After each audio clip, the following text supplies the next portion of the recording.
Hello, welcome to Adventures in Lollygagging. We are back to playing Hunter the Reckoning tonight. We are continuing our Chronicle, Your City Lies in Dust. We are on episode 6, not counting session 0. We had, I would say, the close to Act 1 of our Chronicle last time we played, which got really intense as we almost lost a character. Yeah. But I figured Ashley would be very mad at me if I killed her off right away. So, but I'll do it soon. It'll happen soon. Yeah, I'm on the chopping block. Yeah, I think you're definitely first on the list, and then we'll just sort of work our way around. But yeah, we had a 5-episode run with the eye thief stuff. This next one will, it'll be different. We'll see where we go. With it. I'll throw some stuff out there, and we'll kind of see what we follow around, and then you all kind of dictate where we go from there. So it'll be interesting. We also dropped some little hooks, some little hints of stuff at the end of into the last session as well, as we were kind of closing down a little montage, and maybe we'll follow up on a few of those. They also had some XP that they earned, all the hunters, and they invested, I would hope, wisely. And go from there. Alvin, hopefully you invested in a divorce lawyer as a contact, because it's probably going to be happening at some point, and maybe a custody battle at some point could be coming down the pike for you. But yeah, perfect timing, Australis. Yes, child services. Okay, so why don't we do some intros and then we'll dive in. So, Long, tell us who you're playing. Yes, I'm playing Alvin Tal, our martial truth seeker. Pretty much skilled in judo, focusing on finding the truth of what this supernatural is. And a little bit of edges and perks that I have. The library, so I can do some research. Feature, I've got the cell chef. Hasn't really come up, but I can cook to heal us. Yes, that would be particularly useful. We probably could have done that at some point. You all were sticking together so much last time around that we easily could have done it. There wasn't a whole lot of group splitting. That there were 2 and 2 at best. There wasn't everyone wasn't really scattered to the wind, so we probably could have worked it in. Yeah, Maria could have probably used some of that, because I still have an injury that I think I've been hanging on to since first or second session. A good meal would have helped. Yep. That's all right though. We'll still figure it out. So we'll get it. We'll get it together at some point. Next up, we've got Ashley. Ashley's playing Elaine. Elaine probably suffered the worst of all 4 at the end of the last session. Yeah. My bad.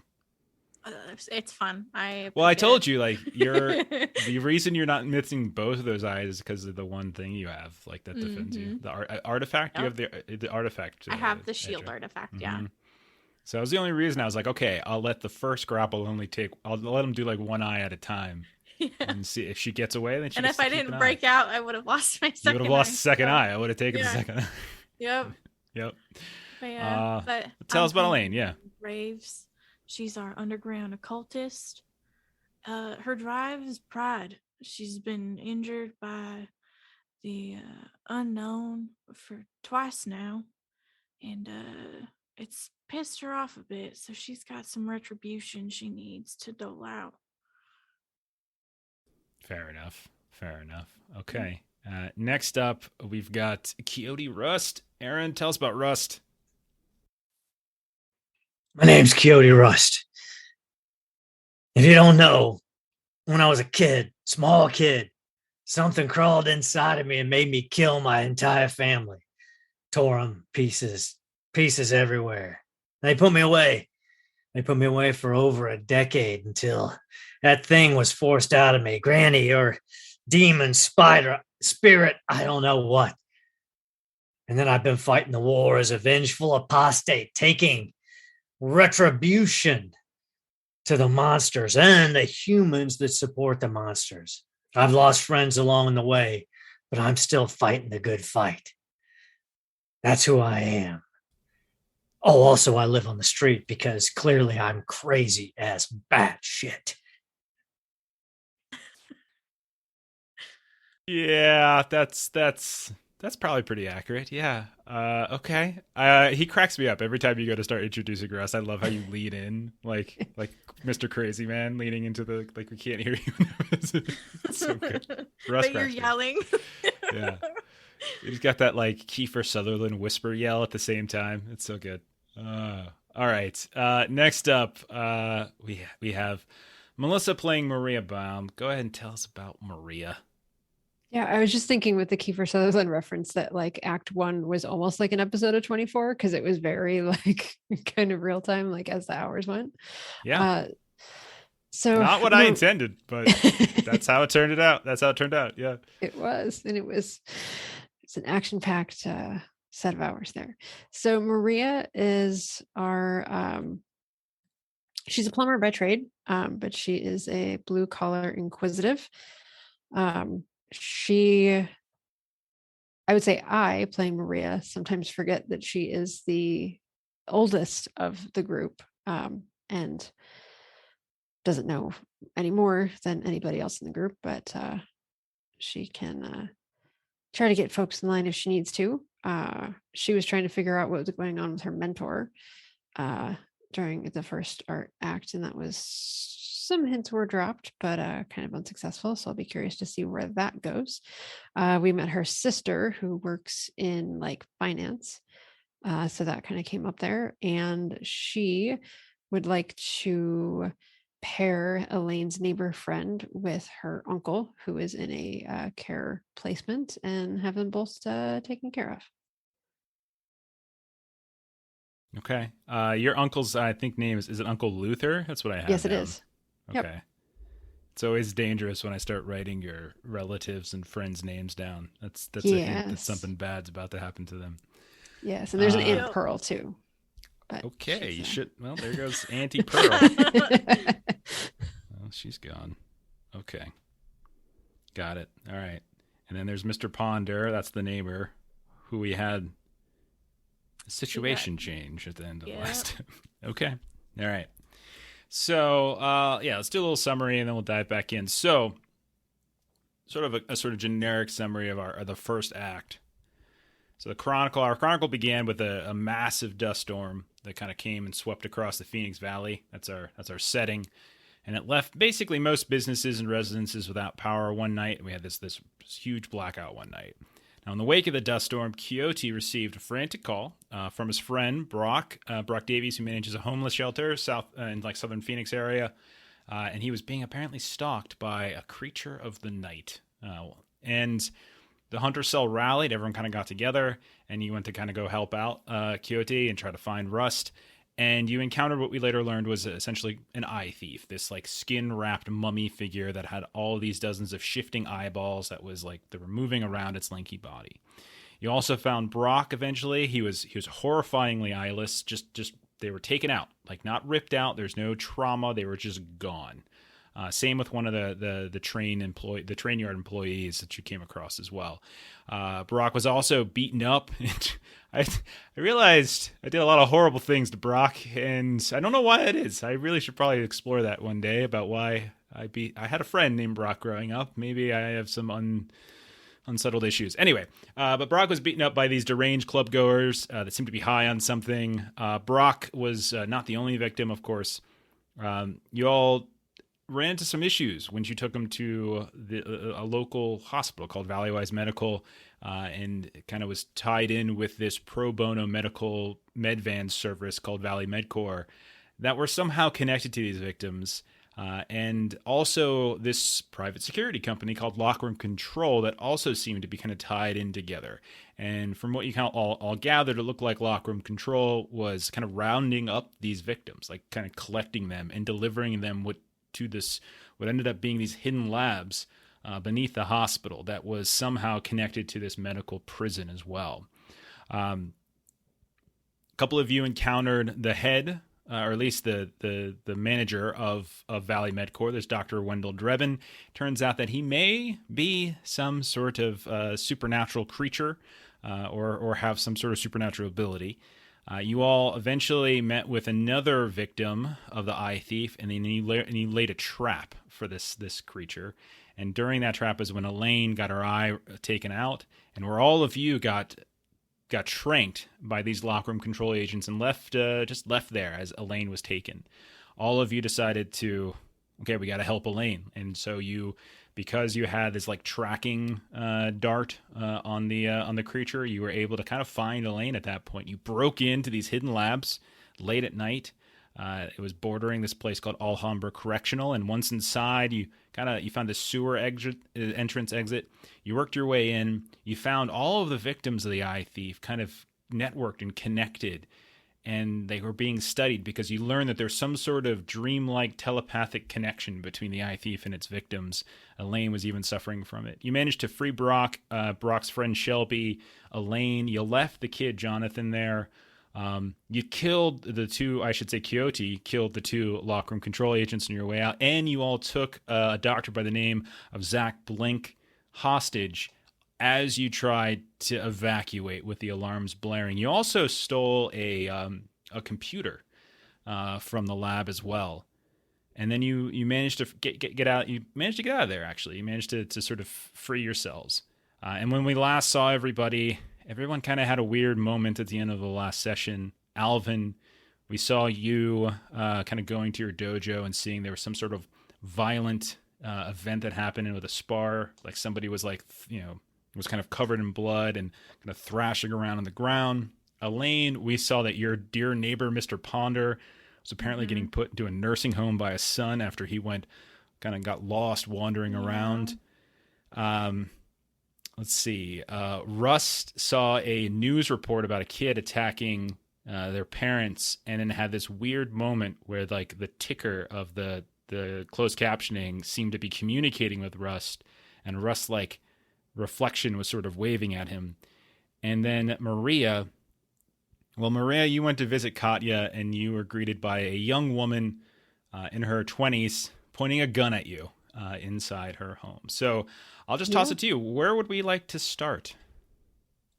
Any of those? Maria? Probably Maria. That makes the most sense. Yeah. I think the gun in the face kind of demands some Okay. So yeah, let's roll for initiative. All right. No, I'm just kidding. All right. So you go ahead and drop. See, so we'll move over. Remember that Katya is living in like an apartment behind her Valley like trade supply company, right? Where she does like various construction supply companies. So it's in a fairly industrial area downtown. And you come in, and you were here last time you were here. You kind of scrounged around. You got some like kind of cryptic messages, like little coded messages that you and Katya might share with each other that suggest that Katya was like on a hunt. She was doing something. Like, and so while you weren't sure what she was doing, you knew enough to know that she wasn't like in immediate danger. Well, you see this woman. She's in her 20s, you can tell, very young. And you can tell that the home, like Katya's place, has been torn up a bit. You can see some drawers have been opened, some stuff has been moved about here and there. She's definitely young, much younger than you, probably half your age. You can see that her hair is dyed like red and orange, and like one side is shaved and it's kind of flopped over. You see what looks like a tattoo of some kind over the years. And she got this gun. She's arms extended. She's dressed, with kind of this mix between like bright red kind of latex and like black leather. And as she points the gun at you, you can tell that she's also chewing gum. And while the gun's pointed in your direction, you see her just go, and she blows a bubble and snaps. And she says, "Who the hell are you?" I'm coming to check on my friend. What are you doing in her house? She you hear her like kind of cock the gun. "That wasn't an answer. Who the hell are you?" If you know who lives here, you know I'm not answering that question. See her blow another bubble. She thinks about that for a second. Roll a charisma test. Oh, you had to say charisma. Because you're not manipulating her. This is just force of personality, right? Like, roll charisma. And I'll say you can use... Doesn't sound like you were like really kind of intimidating. So I'll say you could just do like charisma / I'll give you can go ahead and do persuasion. That's fine. I mean, I can see it being straight charisma. Like I'm not saying anything. No. It's usually pair with something.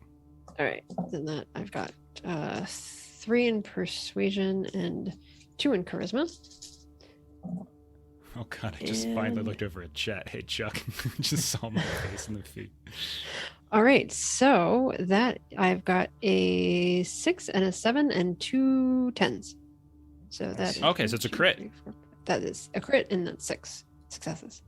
Okay, so you see her just like blow the bubble one more time, then she just sort of shrugs. She kind of reholsters the weapon. Oh, you must be Maria. Okay, and she kind of just pulls back on the red jacket, kind of puts it into puts the gun back into the holster, and she goes back to looking around. Yeah, Katya ain't here. I stopped by a couple days ago. I got her message. So you didn't do? You said it was kind of messy in there, right? Mm-hmm. So you didn't do this? What? Oh yeah. I'm just trying to figure out where the hell she went. Still kind of at a disadvantage here.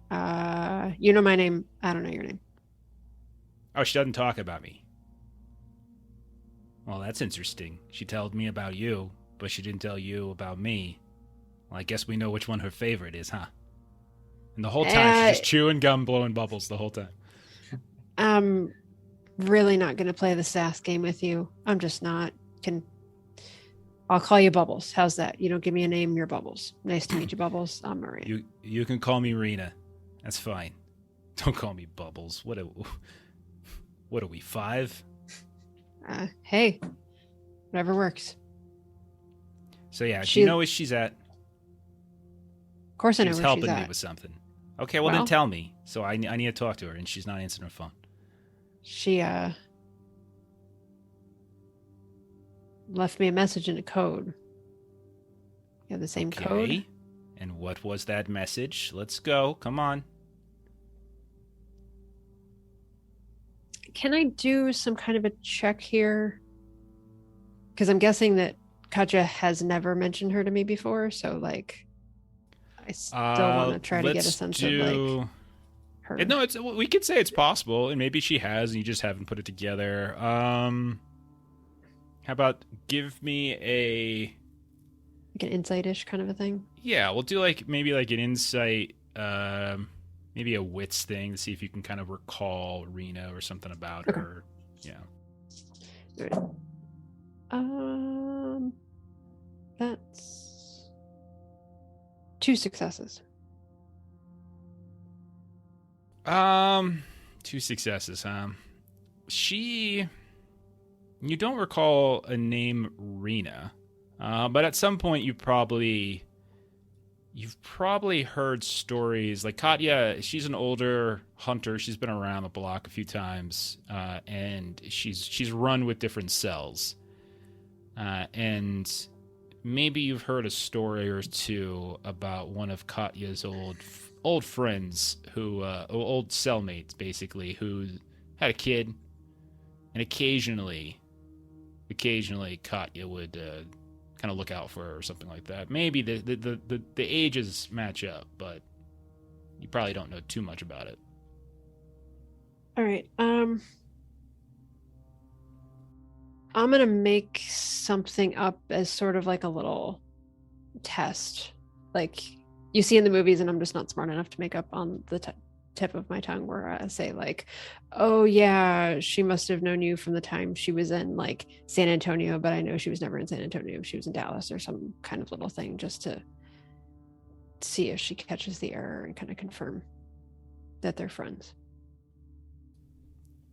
Okay, so you throw that out there, you try to do some sort of test to see if she'll like take the bait, and you just hear her head just kind of turn over, and she kind of raises her eyebrow.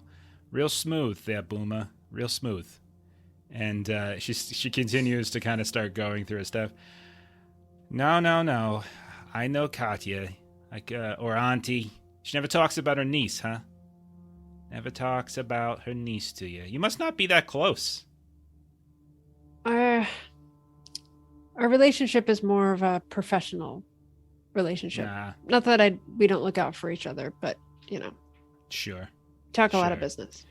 That's great. Now, speaking of business and professional stuff, can you tell me where she went, where she's Yeah. going? And I'm stalling because I can't find it in my notes, but she had mentioned it was like a rehab kind of a place Mm-hmm. that was in Scottsdale that she had mentioned is like where she Okay, was going. yeah, you remember enough. Yeah, it's I think it was like Advanced Whitehall Advanced Care Center, I think is what it was called. Because you had the flyer for it. Yeah. That you Yeah. saw, like little pamphlet for it. Okay, perfect. Thank you very much. And then she starts walking towards her. You can go ahead and clean this up, right? And she's like getting ready to leave, and she like looks back. She says this kind of stuff. She's putting sunglasses on in the process. Maria just sort of sighs and is like, millennials. Okay. Do you let her go? Yeah. Okay, and she leaves. All right. Now, the rest of you. Is there anything else you like? There are things that we could have followed up on if you wanted. If there was anything immediate that you wanted to follow up on based upon what happened last. Does anybody want to call for a scene or something like that? Yeah, just immediately. The violence occurring in the dojo at the moment. Someone's getting beat Okay. up. Sure. So yeah, in the dojo, which what's the name of your dojo again? I think we have it. Fist of Harmony. Yeah, Fists of Harmony. Perfect. Okay, just such a interesting name for a dojo. Okay, so when you arrived, remember that we were initially putting Brock and Shelby kind of in the back because it's probably in some sort of strip mall, and like maybe you have an extra lot or something, and you're able to set them up temporarily until Sister LeBlanc can help place them better. But you go out into the main floor where probably one of your fellow senseis or something like that was running a class. Teenage kids mostly. Younger teenage kids, maybe 14, 15, something like that. And when you head out there, you notice like there's a little bit of chaos happening as you see a lot of like the kids are like freaking out, and you can see a few of them have their phones out, which they totally shouldn't, and they're kind of filming. And you can see that there are two bodies on the ground, one of which is beaten and bloody. Everyone's got your normal gi, the normal gi on. Is that what they would call it in judo too? Yeah, I think that's what it's called. Yeah, I wasn't sure if it was different for different arts, but they all got like the kind of matching gi on, and you notice that one of them is just like their face has been pounded and blood is coming in. They're like, you can see that their chest is moving, but they are in serious pain. The broken nose, eye swollen, probably a fracture of a bone in the cheek, teeth on the ground.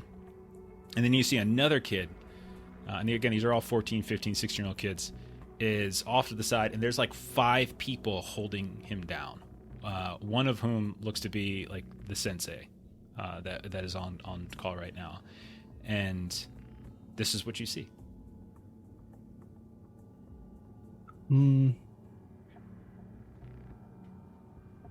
Pretty much call an ambulance, maybe. Maybe this guy needs help.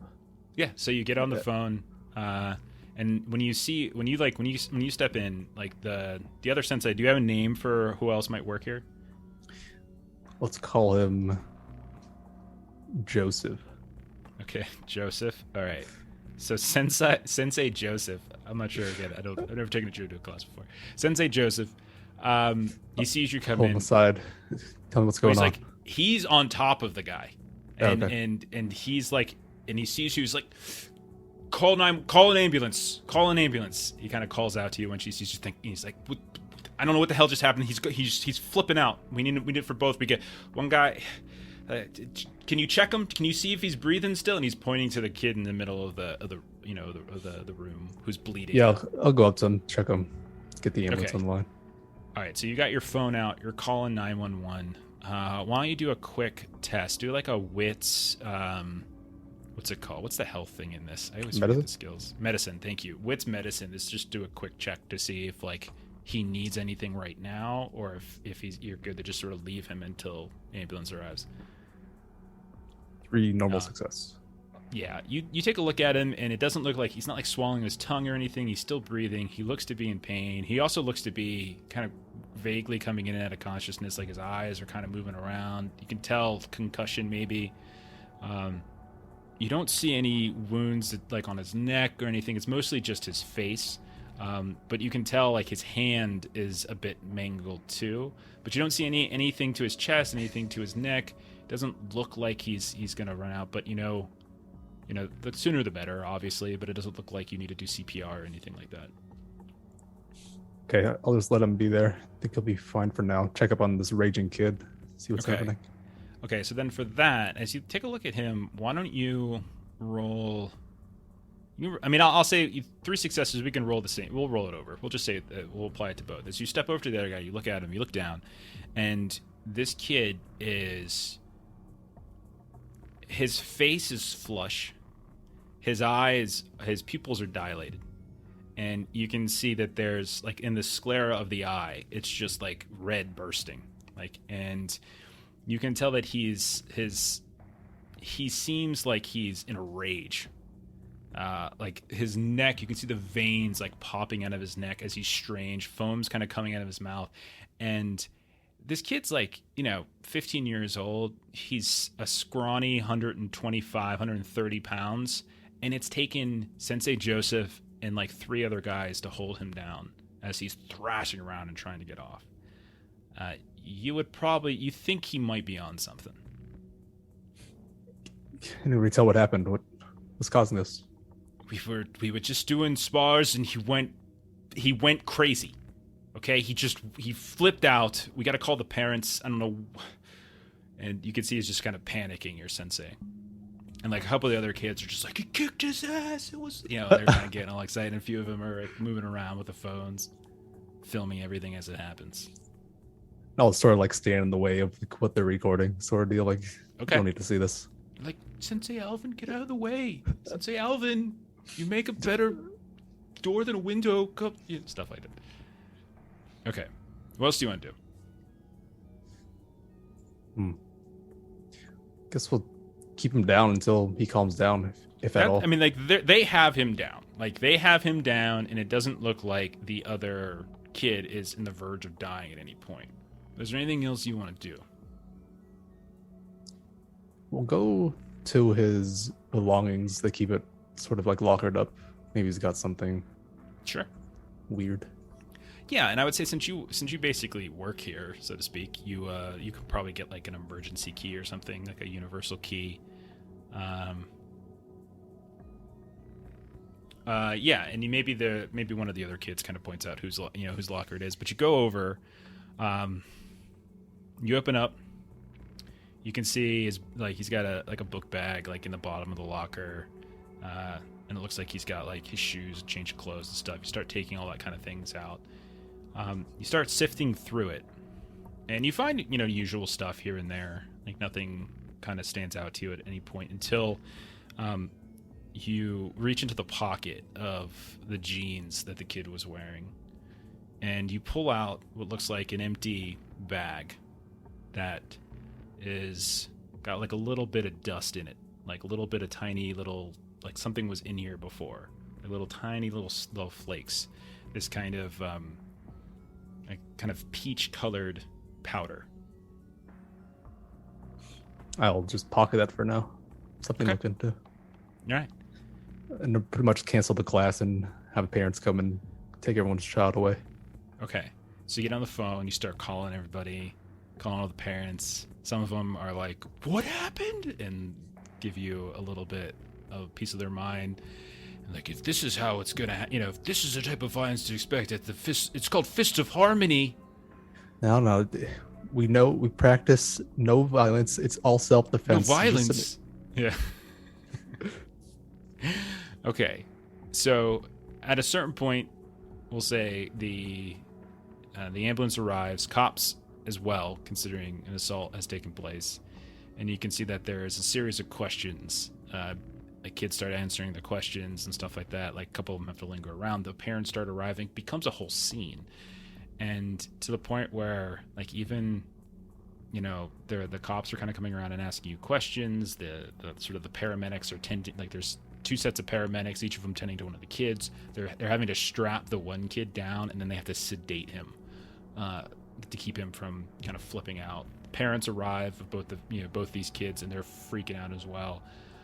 So I guess the question I have for you then is, when the cops start asking questions, and they did you see any signs, any reason, was he, did they hate each other, were they fighting, like what's going on, is there any reason why something like this would happen, and do you pretty much keep them out of the dark, be like, no, these kids got along well. I came out, no idea what they're doing. Were they on something, like kind of start asking questions like they have a drug history, you see any kind of, you ever notice them, did they smoke the weed, anything like that? You know what kids do these days. But I pretty much just keep it what I found on the down low. All right, Not so telling them. then what I would want a test to see if you could just kind of lie, since you did pick something up. So you can roll composure and like persuasion if you want, it's fine, or if you have something else you would think of, but that composure, because you're lying, you're just trying to keep your cool. Subterfuge, maybe? Yeah, subterfuge would be fine, I guess. There are so many skills in this game and all the other games that we play. I always forget the subtle differences between Which them. is which. So it's just like, Yeah, I don't have any of that, so I'm getting arrested. No, let's see. Dang. It's going to be, I'll say this is, like, they don't suspect you of anything. Just so just charisma. make it Okay. straightforward. Yeah, it's going to be 2 It's successes. just charisma. I just have 2. We'll roll it. Okay. Go for it. I got 1, but I can spend a willpower to roll the other. Go for it. Yeah, it's still 1 success. Okay. All right. So the consequence of, like, you can tell that they, as you answer these questions and you're just like, no, you kind of get the sense, I would say, that they, not only do they not believe you, but they're kind of getting a little they're kind of looking around, and they start like, you mind if we take a look around, just kind of, we want to take a look, can we see, we want to take a look at premises. Rock and Shelby are still here, right? Yeah. And if we can go through some of the things and such, maybe someone around here is, and you can tell that they're getting a little bit more invasive now, and that your attempts at deception were not successful. Pretty much just turning back like, no, there's, you don't need a warrant for that. Come on. Okay, we're gonna go that route. A couple kids get hurt on the premises of your business, and you don't want to help them out. Okay. Good to know. Maybe the community needs to know exactly the way Fists of Harmony does business. I see how it is, not protecting the kids that are under your care. You have a license. You have a license to operate this, right? No, of course. I have that. Can we see that at least? I can bring that up. Says this is expiring in a few months. Interesting. It's Okay. easy enough to renew. I don't know. After this incident, it might not be as easy as you think. Billy, and he kind of like turns to his other guy. Billy, you got a friend downtown, right? Yeah. You help put a good word in for Mr. Tao. No, it's fine. Okay. Obstruction of justice is anything. They just kind of dance around. They don't have you on anything, but they dance around and they kind of lean into you a bit, and you can tell okay. After a couple hours pass of like them asking questions and people kind of getting either taken away, or they just drive off with their parents or something like that, you can tell like they go to leave. I'm like, well, we're gonna go ahead and escalate this up to one of the detectives, and we'll be back.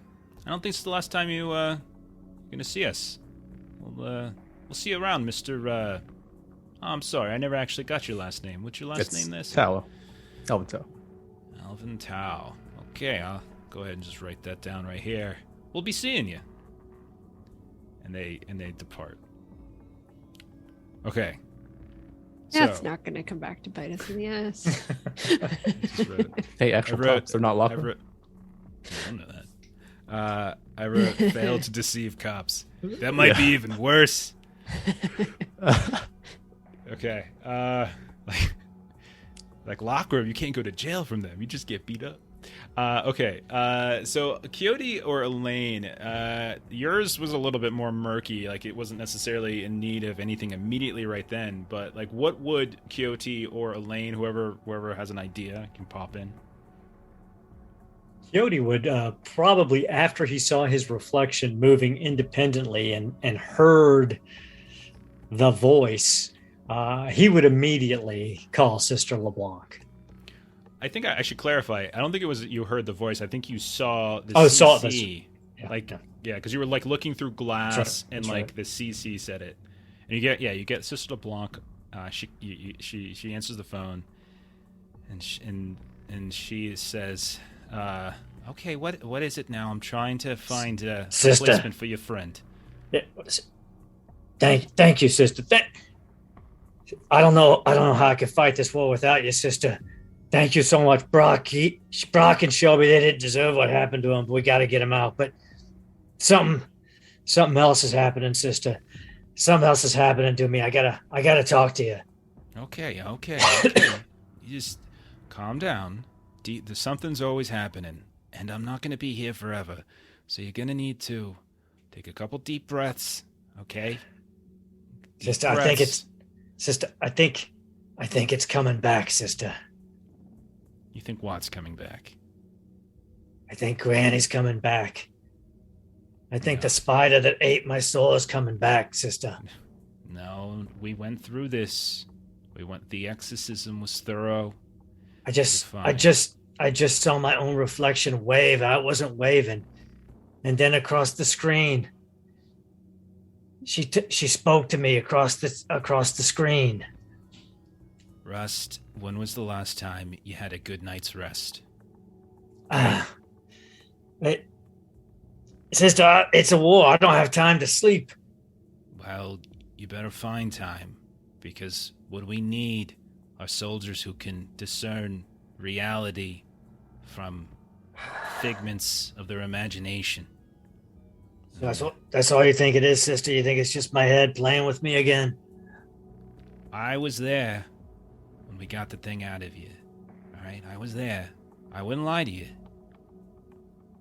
You're okay. It was thorough. All right, sister. Do you got a lead for Brock and Shelby? I've got a priest friend up in Prescott who owes me a favor at the Sacred Heart Church. He's agreed to take him in. He understands. I mean, I don't know if they can track them back through that eyeless creature that they let live. But he understands the war we're fighting, right, sister? You can say that he's still fighting it. Oh, thank you, sister. All right, I'm gonna go check in on Brock and Shelby and make sure they're safe until your friend can get them. Okay. I'll Should be sleep. another day or two. Another day or two. All right, sister. There'll be a new phone waiting where we normally exchange. Crack. Throws it away. Just another whatever. Okay. And we could say that by the time you get over to check on Brock and Shelby, we'll say at that point the cops and the ambulances have departed. You can kind of see them leaving the premises as you get there, Coyote. You're probably hopping buses and things, and you can see like it's kind of the lights are still on, and you kind of look through the window and you can see on the on the ground there's like blood stains and stuff. There's Alvin, he's there as well. Lights are still on, but no one else is there. It looks to be just Alvin. Maybe the other sensei is around. Coyote runs up and grabs Alvin. He's like, "They didn't get him, did they? Tell me they're okay still." No, Russ, they're fine. A little incident occurred, but they're fine. Oh, thank God! I knew they'd be safe with you. Thanks. Can I go see him? Of course, they're in the back. You know where. Thank you. Thanks, Alvin. So yeah, and there's like I think let's call it like maybe you have like another lot planned for expansion or something like that, but right now it's just sort of a secured second lot on on this strip mall. And a couple cots are set up. There's some food, some water. You can tell they're both resting. But you come in. Go ahead. I was just going to say, so he would go in and he would see them asleep and he would kneel next to Brock's cot in prayer. And then he would probably fall asleep in prayer and just slowly lean his head over and it would be resting on the cot next to Brock. Wonderful. Okay. All right. So that. So Coyote, you fall asleep. Alvin, maybe you peek in and you can see there's Coyote just like kind of falling asleep on the side. Alvin, would you hang around or would you leave at this point? Once everything's calmed down, I'll just go ahead and leave. Okay. Tell everyone else to go home too. Okay. So Sensei Joseph was the only one who was left at that point. He was kind of hanging around, making sure all the kids get picked up, or they drive. Those who don't have their own cars and kind of get picked up. Dealing with a lot of angry and concerned parents about the incident. Kind of reassuring them that this is not something that's going to continue to happen. But eventually, Sensei Joseph leaves. You kind of turn the lights off. You know that Coyote's there, and you depart as well. Elaine, the last thing we left you with was Mr. Ponder's son, Stephen, who we know is a real son of a bitch. I'm not sure if Stephen's still in the chat. But at least he doesn't like me.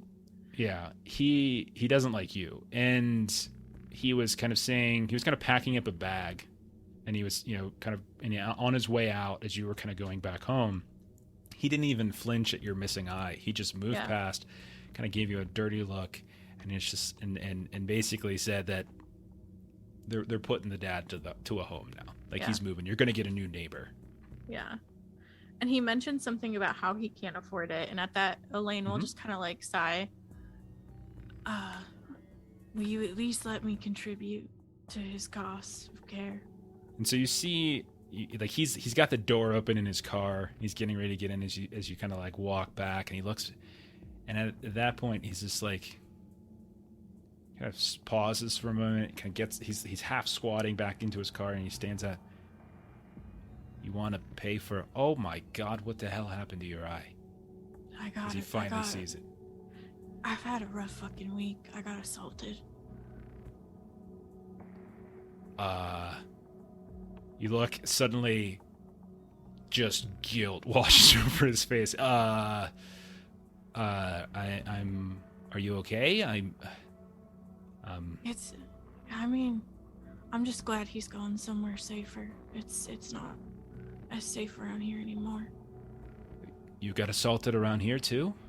Mm-hmm. Do you know Okay. someone else who did? What happened? Well, they found my father getting threatened by a bunch of punks.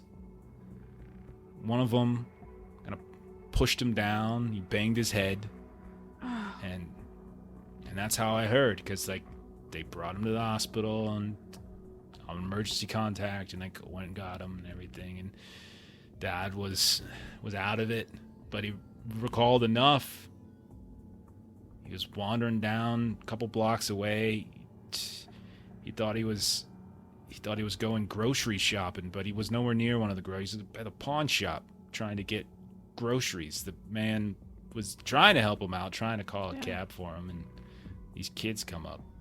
Yeah, I looked at his normal places he goes to, but he wasn't. I couldn't find him. I'm sorry for my attitude. I shouldn't have taken it out on you. No, it's stressful. You've been a good when your neighbor to him. parents are I'm sick. sorry. I'm sorry. You didn't. And deserve that. Elaine's totally just like, no, I my grandma went through the same thing. I know how stressful it is. But I don't know how we're gonna pay for it. We're gonna sell the place, and then we'll go from there. But he's not doing well, and he needs special treatment. He's got to go to a memory care center, and it's just a matter of time before he forgets who we all are. Yeah. So Just let me know where he's at. I'll help out. yeah, And he's like, he's like, 1 second, and he kind of reaches back in, and he grabs something from the car, and he just sort of reaches across the hood and try to hands a pamphlet to you. He's like this. One of these places for now, at least. We I don't know if we can afford it. And Okay. he hands you it over. It says Whitehall Advanced Care Memory Center, and it's kind of referencing North Phoenix. Yeah. And Elaine will nod and be like, all right, well, I'm normally a night owl, so I'm gonna head to bed, but I'll reach out to you. Do you have my cell? Oh yeah, I called you that last time. I'll text you right, so you right. have my number. Okay. Okay. Yeah. And you reported your assault, right? Yeah, I did. Okay. And someone looked at this, like, you gonna be okay? Yeah, they said it healed up just fine. They took care of me. I was in the hospital for a little bit. Okay. Okay. All right. I really got to get this to my father. Yeah, I'll tell him yeah. you said hello. He was asking about you. So. Oh, perfect. I'll have to visit him soon. Yeah. The visiting hours are in the pamphlet there. Perfect. Thank you. Okay. Good night. He kind of gets his Good car. night. And they're both He kind of drives really awkward. It's super awkward. Yes. Because he was a total dick, and then you said you were Yeah. now he's like, oh man, now I'm the dick. Oh jeez. Yeah. Okay. All right. So we'll say at this point, the immediate reactions probably to some of the things you saw are kind of starting to fade. And so now we'll kind of get into more of a loose time. What would people be doing to sort of follow up or to recuperate or other things that you're like, what other things would everybody be doing right now? Any order is fine. Quixote would disguise himself as an even more desperate homeless person than he already is, and he would start ghosting the areas around the Valley Medical Center. He's trying to find a pattern for Dr. Drebin. Okay. All right. So I would say subterfuge probably is the skill. And in terms of the attribute, we can do. I mean, if you want to make it like sort of a dexterity thing for physically staying stealthed, or a wits thing for observation, so one of those two things, I would say. But I'd subterfuge say probably, is the skill. yeah, subterfuge and wits, I would think, because he's keeping distant. You know, he's just trying to be the unseen person that's in view kind of thing. So. Sure. Okay, yeah, go for it. And I'll say minimum 2, but the more you get, the more information you might get. Okay, so that's 3 for wits and 1 for subterfuge. I got a 1, 2, 4, and a 5. So I'll spend a willpower to re-roll Wow. 3 of those horrible rolls. That was terrible. That was awful. And I got an 8 and a 6 and a 2. So I got 2 Okay, 2 successes. Okay, so minimum. All right. You notice. Okay, so you spend. We'll say this probably transpires over. This is the roll for like maybe a couple of days of you doing this, right? As you're kind of keeping an eye on Valley MedCorp, maybe watching some of the vans, things like that. And one of the things that catches your attention is the fact that he comes and goes in the daylight without issue, which is a little, okay, so maybe, like kind of like raises an eyebrow with you. But also you notice that there are basically 2 med vans that come and go. One of them, you can tell that he seems to periodically drive around in. You notice that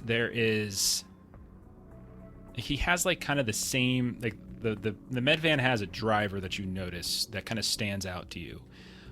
You would say probably in his kind of 30-something, kind of big old muscular looking guy, and he's got, they all have on that kind of the khaki pants and like this collared shirt, and like the juxtaposition of that kind of basic looking clothing with this guy who's just like this like he's been working out for his whole life, tatted sleeve, and you can see that he has a couple conversations with Drebin, like on the outside, but then hops into the van and kind of drives off on his own from time to time. Another thing you notice is that Drebin drives what looks like he's got kind of a nice looking Mercedes car. I'm not sure what model off the top of my head, but he drives like a nice Mercedes, and you can see he comes and goes, and he also seems to spend time at the hospital itself, like maybe he's doing rounds there. And then the last thing I would say you would notice is there seems to be suddenly increased security at that lot that was where they're building the parking garage. There's no longer is it being allowed to be used as an overflow lot, and there's like this makeshift security booth that someone had put up, and you can see that there are lockroom control agents now, like letting in construction workers and like having to screen construction workers to go in, and that's all kind of around the area that you were watching. Okay. What else are other people doing? I've got some aggravated damage, so I'll go to my usual physical therapist, and do a little healing on my shoulder. I think I tweaked or dislocated in combat. What's the name of your physical therapist? Dr. Bradley. Okay. Sensei Joseph and Dr. Bradley. Got it. All right, Dr. Bradley. Is Dr. Bradley, do they work at Valley Wise Medical?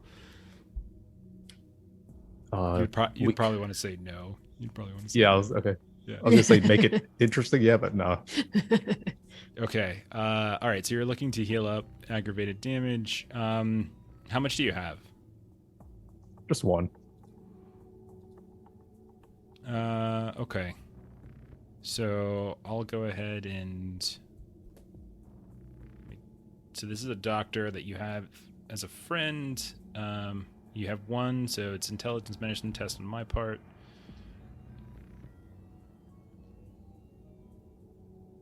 Just double checking something. So the difficulty is just equal to the total aggravated damage sustained by the patient. So it'd only be difficulty of 1. So yeah, you wouldn't have an issue with this. Okay, it's not instant, so you would probably be sent home with like instructions to not do anything physical with this for at least a day or two, to ice it pretty regularly. Maybe it's not like I don't know if he broke the skin, but maybe it was more like it was a dislocation or something. Right? Yeah. And so like they make sure it's back in place. They do an X-ray, and they send you home with just instructions to kind of keep it iced. Don't do anything bad. Don't do anything crazy. Be careful if you're picking up your kid, stuff like that. And in a couple days, they'll have we'll check in, and like maybe they give you some basic painkillers too, like nothing too crazy. Just like like Tylenol's probably fine, but if you want a little extra, like maybe they'll script something out for you. But yeah, that shouldn't be an issue. Just one shouldn't be hard for you. Okay, Elaine or Maria? Maria will want to, follow up with this Whitehall Katja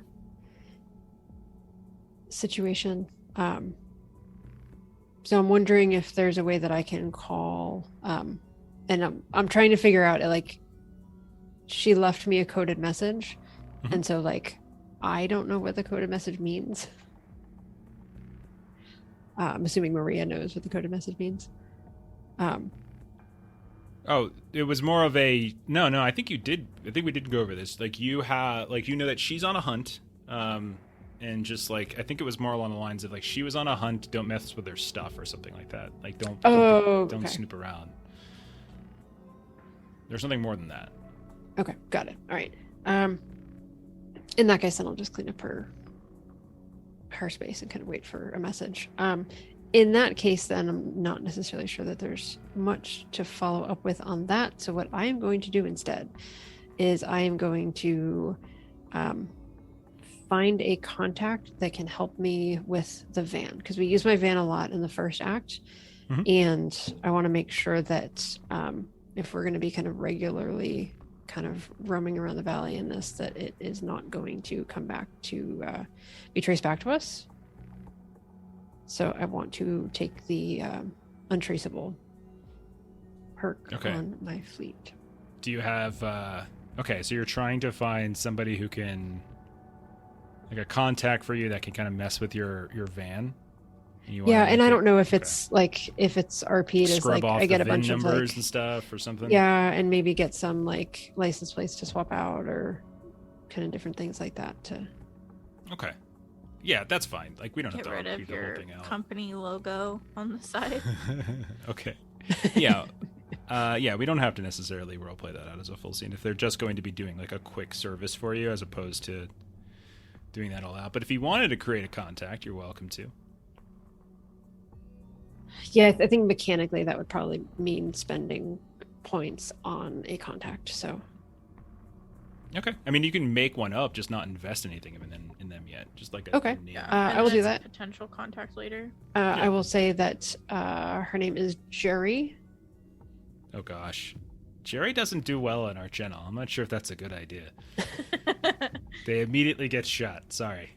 No, Jerry. Jenny, how's that? No, Jerry. You already said. I already wrote it down. Jerry. Okay. Yeah. All right. So let's say you find one of those kind of no-name auto mechanics places. Doesn't necessarily have a specific name. It just says auto mechanic on the strip mall where the garage is and everything like that. Maybe you even go through Katya's things and you find this particular number. You don't. Maybe I haven't worked there before, but maybe you just know if Katya has it, it's probably the place to go. Yeah. And that'll kind of give you. All right. So not a full contact yet, but definitely somebody we might invest in later. Okay. Yeah, and I do like the idea that it kind of maybe does a paint job on the. Yeah, they take off your store logo and okay, and then they probably also have like one of those they give you a couple different plates maybe, kind of screw around with the VIN number, kind of relist it differently in the in the databases. But this all is probably going to take a couple days for them to maybe do that, to kind of turn this all around to get everything. So you're probably without your ride for at least 2 or 3 days. Yeah. Okay. And I'm going to try to heal myself because that Okay. seems like a dumb idea. But, I've got some downtime and I don't have wheels, so. Where are you staying at Katya's? Or you go back to Katya's place and stay, or do you go somewhere else? I'm thinking if I'm going to try to do this myself, then I need my own garage. So, like my house, and I've got the detached garage in the back. Okay. All right. I did take another point in healing, by the way. So yeah, go ahead and give it a roll. It's your intelligence medicine. Yeah. So I've got intelligence. Equal to the aggregate damage. I'm going to spend a willpower. Reroll those. Okay. That's better. I rolled 3 8s. All right, so you can go ahead and heal it up. Again, the difficulty is equal to the amount of aggregated damage you actually have. So yeah, just had 1. Good to go. Okay, and again, you kind of you go ahead and you get you kind of get patched up a bit. You hang around, waiting at home, waiting for your van to get fixed up.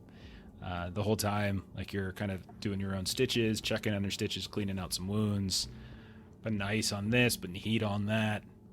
And we'll say over the course of a couple days, you heal yourself up. Elaine or Rust?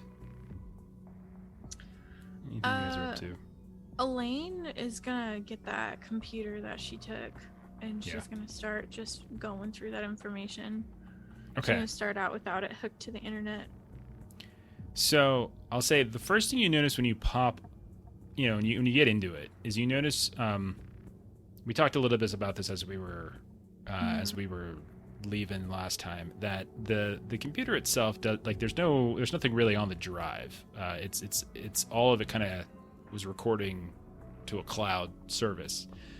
But as you're digging through it, you do know that the little bits that are actually on this small computer that you managed to grab might help you access the cloud server that is sending data to. Yeah. So we'll call this a tech int roll, I think, as you try to hook it up to your things and see what you can see if you can access whatever directories that this thing was connecting to. And the difficulty here is going to be actually 4. Okay, so I've got 3 successes so far, a 9, an 8, and a 6, and I'm going to spend a willpower to reroll my other 2 dice. Okay. And I got 2 more successes, an 8 and a 9. Total of 5 successes. Yep, So you get 5 different. successes. Okay, so I'll give you some extra stuff. All right. So you spend a not inconsiderable amount of time, which we don't necessarily have to navigate at all, but it's not just like you plug and play and you're in. But imagine It's over the course of like a your couple generic days. matrix screens, the Yeah. typey as you're hacking in, and various alphanumerical scripts pop up on your, whatever systems you use to kind of hack, right? But you are eventually able to access the network that this thing connects to. You can tell that you probably have a limited amount of time before they would notice that even though you're probably routing like your IP or whatever, like they would probably notice the fact that somebody outside of their like localized network at the hospital would probably get this. So it's just a matter of time for how much you can kind of collect. But with 5 successes, I'll say you're able to pull out a few details. You got a couple notes from that Dr. Zach Blink, as you were escaping, right? You got a couple bits and pieces. And you kind of follow around. You kind of look at what data was being sent. You kind of pull out other data, some patient files and things here and there that you're able to get. Some of them, you recognize as you start flipping through them. Okay, that looks like Brock. That looks like Shelby. That's your own. That's Jonathan, a couple others. You can see, okay, this is the list of people that are being tested. And you remember there's around 12 or so. But you do come across another one. That's a little different. And you get a name, and you can tell that this one is thick with data. And you realize that you think you have the file for the person who was the eye thief, like it was an actual person. And the name that you're given is Kadir Mana. Now, what I'm going to say is like you collect some data, and then eventually you get shut out, and then you probably spend some time afterwards like kind of going through it and piecing through it. Okay. So you get the name for the guys. The name is Kadir Mana, and you can tell that it appears to be an Alhambra correctional file, which gives you you believe that this guy was an inmate at Alhambra Correctional. And it looks like he was there because of some sort of like kind of special medical condition that required kind of like constant care, constant medical upkeep. And at some point it looked as though he volunteered or was subjected to or something like that, some sort of trials for a drug. And the drug, you actually now have the name, ambistril ducitinide, which seems to be and like as you see that name pop up, it starts popping up all over the place. It's referenced in sort of this file, and that file is referenced to in your own file and stuff. You can just see it popping up everywhere. And apparently Kadir was undergoing undergoing a transplant, like an organ transplant, and he was given that drug and had some sort of horrific like reaction to it, because apparently it is an experimental pharmaceutical drug that they're testing out here that is meant for kind of transplant recipients. It's supposed to sort of strengthen the body for transplant and reduce like organ rejection. But apparently he had some horrific response to it. You got a 5, right? You got 5, yeah. Okay. Trying to see what else can give you. You do notice that this was the second such reaction, but the first in this area. You notice that the drug itself is being tested. Is not yet received FDA approval, but it is being tested by a variety of companies.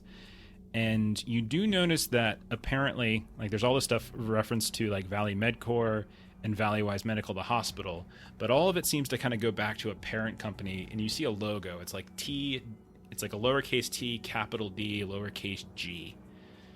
And it looks familiar, like you might have seen it before, but they never actually spell out the name of the parent company. But it's always like in reference to sort of like, and you see like a little logo pop up here and there on certain files. Okay. Was there anything you were looking for in particular? You definitely are getting, like, you're seeing Drebin's name pop up a lot. You're seeing that they are definitely were looking into something about telepathic networking, also regenerative capabilities that apparently Kadir Mana was able to manifest in some way. Mm-hmm. You also see. Okay, this is the extra bit I'll give you for that Kadir Mana was there's a death certificate in here that he apparently died last month.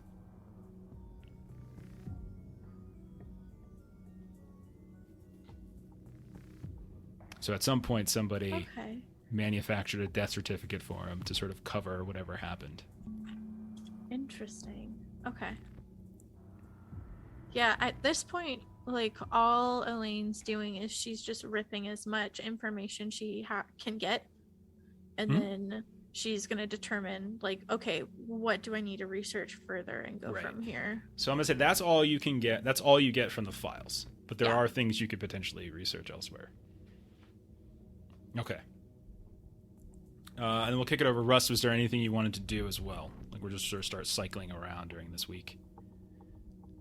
So other than looking for Drebin, he would just spend his time making sure that Brock and Shelby got picked up and relocated.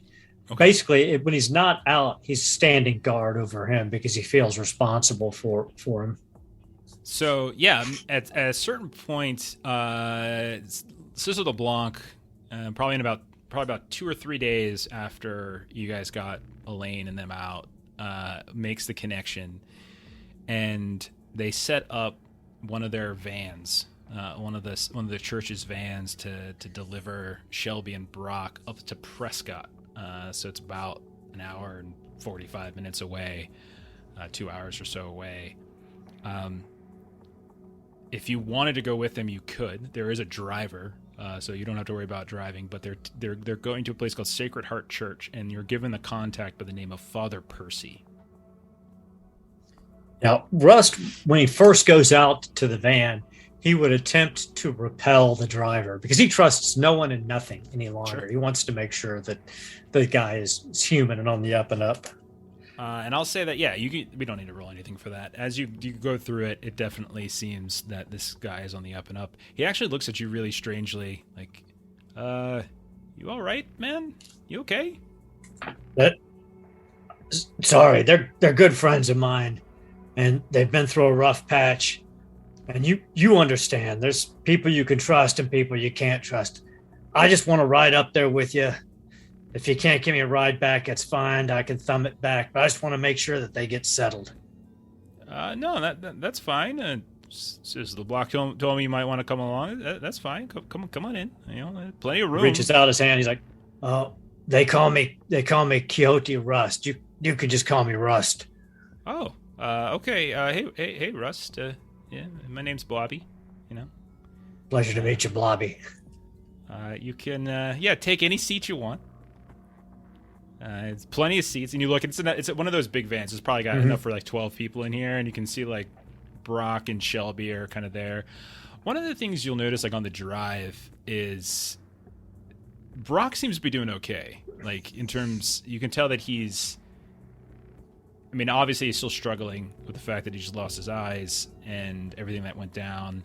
But compared to Shelby, he's doing far better. And you can tell that Shelby, like there are times like you guys stop at some point and get something to drink or some food or whatever it is, or maybe you bring some along with you, and like she's just not eating. You can tell she's like whenever like Brock is literally holding like up a big gulp with the straw to her, and she's just not kind of looking at it, and he has to sort of force the food into her mouth. And her head just kind of like thumps against the glass every so often when she's leaning against and like as if she's not even paying attention to the fact that this thump is happening. And she doesn't really talk, whereas Brock does. But between the two of them, like you can tell, like she's just, if Brock wasn't there to kind of do these things for her, you're not sure that she would be doing them, like eating, drinking, etc. Over the nights between when we got him out and now, he would have been asking Brock and Shelby if they're dreaming about this eye thief still. Because he's trying to figure out if maybe he got Brock's eyes destroyed and Brock is free, if that's the reason there's a difference in how they're acting or reacting. And that's exactly, it's a really good question, because Brock, he tells you, like, I am sleeping, finally. But Shelby, you can tell at night, like if you hang around with them as you have before, or if you see them, when they're up at the Sacred Heart Church, you can tell that she kind of falls into the same trance that others have described, right? But it doesn't look like Brock does. Like he's awake or he's asleep. He seems to be waking up and going to sleep just like normal. But at night, whenever Shelby falls asleep, you can tell that you try to wake her up, she never does. And it's the same report that you got from like the Landons when they were talking about Jonathan's issues and stuff like that. So it does seem like maybe Brock's eyes were destroyed during the fight, but Shelby's unfortunately weren't. When we get up there, I would pull, or Russ would pull Father Percy aside. Father, thank you for taking care of my friends. Sister LeBlanc says that you still work for the people. I do. For the church, if you know what I mean. I do. Say what you mean. All right, this eye thief that stole their eyes. I was able to destroy Brock's eyes on its body, and that's why he's free. But Shelby's wasting away because the thing still has her eyes, so she's still linked to it. Is there any way? I don't know how powerful you guys are. I really don't. Is there any way you can block this thing from her so she can try to have something of a normal life even after everything that's happened? We are not as outfitted as some of our larger churches around the world, the country. We are very much understaffed, underfunded, but there are some protections that we might be able to afford her. No Russ promises. shows him the Enochian script that spiraled all around his hands and up and down his arms. He goes, Father, I tried to push against that unnatural thing, tried to thwart its presence, but it didn't work. I was able to hurt it, but when I tried to sever the link between Shelby and this thing, I can't do it. I'm not strong enough. I just hope that you are. You've done well, my son. You've rescued your friends. You've brought them here to safety. Do not be so hard on yourself. The war is not to be won by an individual, but by all of us working together, doing our part. That's You've done right. your part for these. One soldier in the war, always fighting the war. That's what Sister LeBlanc said. One soldier in the war.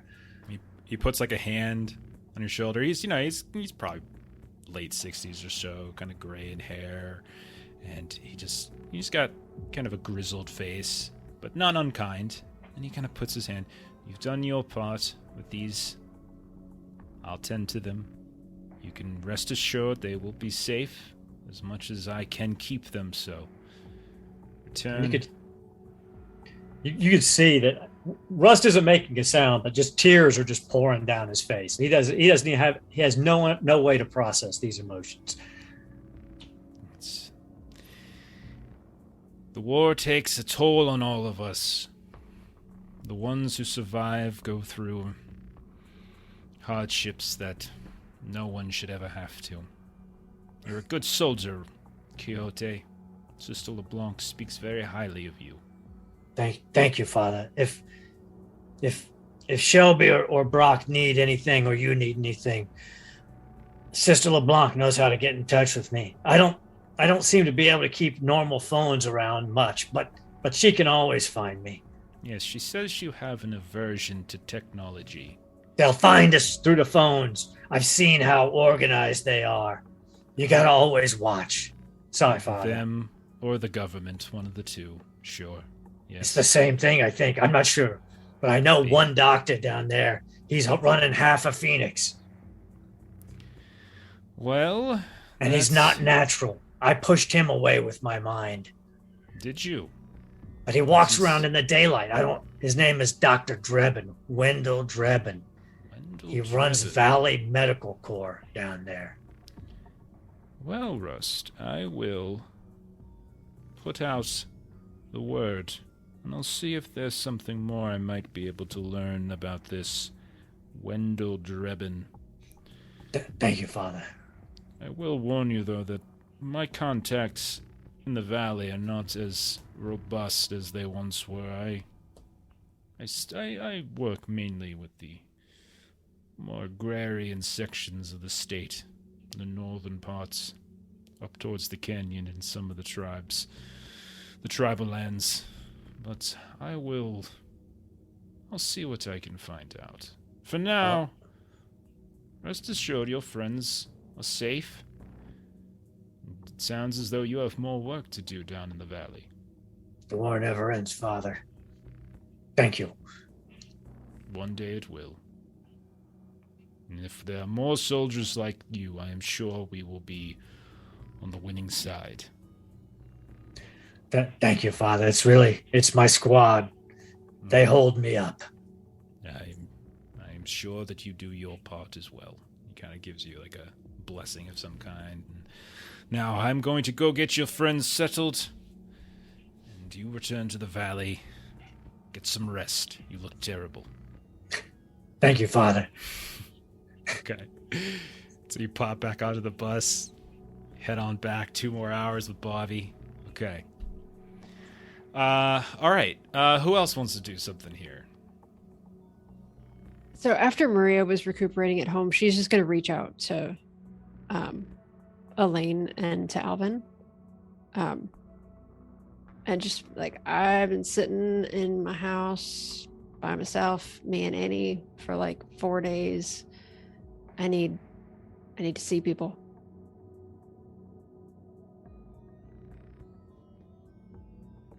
Aren't you a plumber? You see people every day. I've had to be recovering here at home. Did a little recovering myself. And what I want to do is maybe look into that drug that I found. Somehow, maybe like reverse engineer it.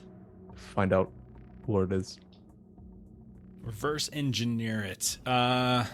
Okay. I don't know if you do could... like some sort of like chemical reactions to like find its composition or something. Do you have a specialty for science at all? Like, No, what just did you like- pick? I mean, I have science, but I'm just saying more like just research it. Okay. I'll tell you what. Go ahead and roll a science and do intelligence, and we'll see what you can figure out. Elaine, you have like underground stuff, right? I have 3 pips. Got 2 success. Okay. Okay. So you have 2 successes, and you have library, right? Yeah. Okay. Here's what I'll say. I don't know if you can necessarily reverse engineer it, but you could potentially get something about its chemical makeup and learn a little bit about it. Long story short, with 2 successes, you can tell as you do your own research, both kind of messing around with the remnants of it, but also kind of doing some research online. It is not unlike PCP. It definitely has some similar qualities. It's not exactly the same, but it is some sort of kind of anesthetic, like hallucinogenic at the same time. Like like you can tell that it has a lot of similarities to PCP in some fashion. That it seems to like affect like the nervous system in a way where nerve receptors are dulled, but it also creates a stimulated response in the body, and at the same time that can cause like these sort of hallucinogenic moments, these highs. It's definitely been cut with something though. Like you can tell, like it's not. This isn't like this is definitely a kind of a messy mix. Like you can see in the little bits that are left as you're kind of going through. There's just basic like kind of household chemicals and such that are mixing. Again, you don't have a lot of it. You only have a very little bit of it. And then I can update the others that there's this drug I found as well. It's very similar to the incident we found with Brock when he was getting beat up by those druggies. I wonder if this has anything to do with the club. Seems all connected.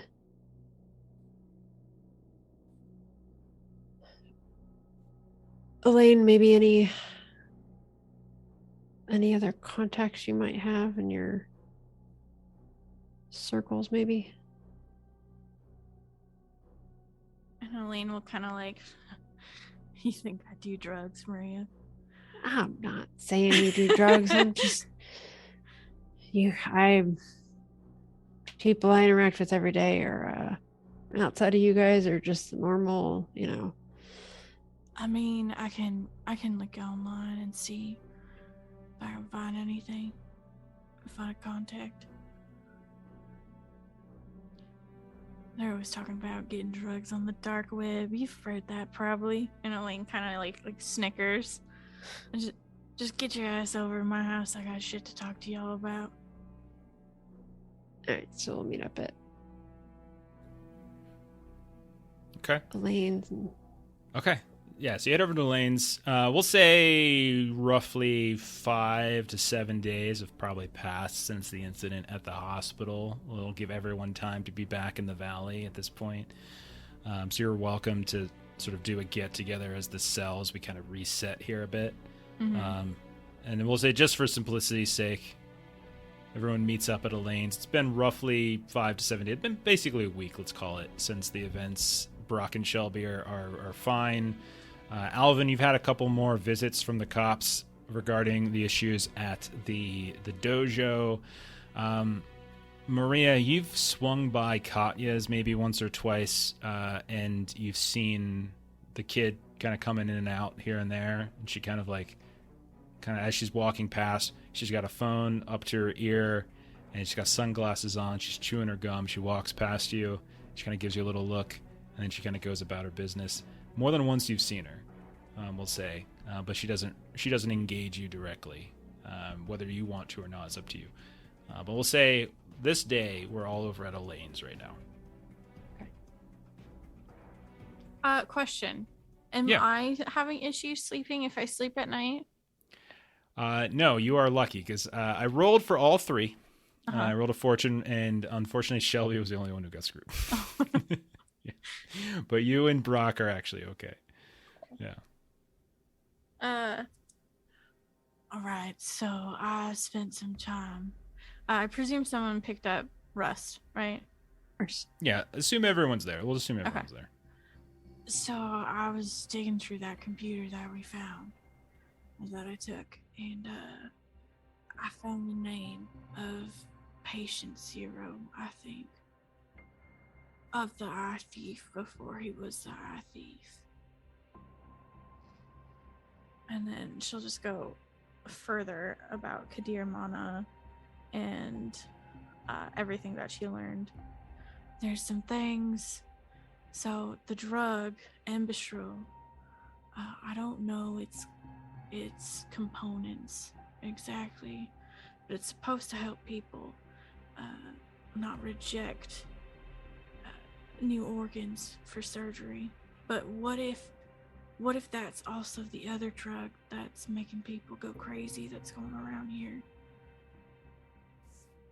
You related? You know, my neighbor, Mr. Ponder, he got moved out. And but he was attacked. Just like when we found Brock.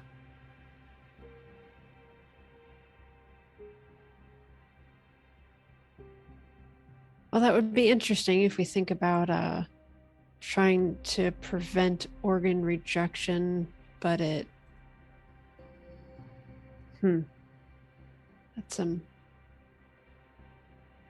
sure it wouldn't be the first time that a medical formula was experimented on.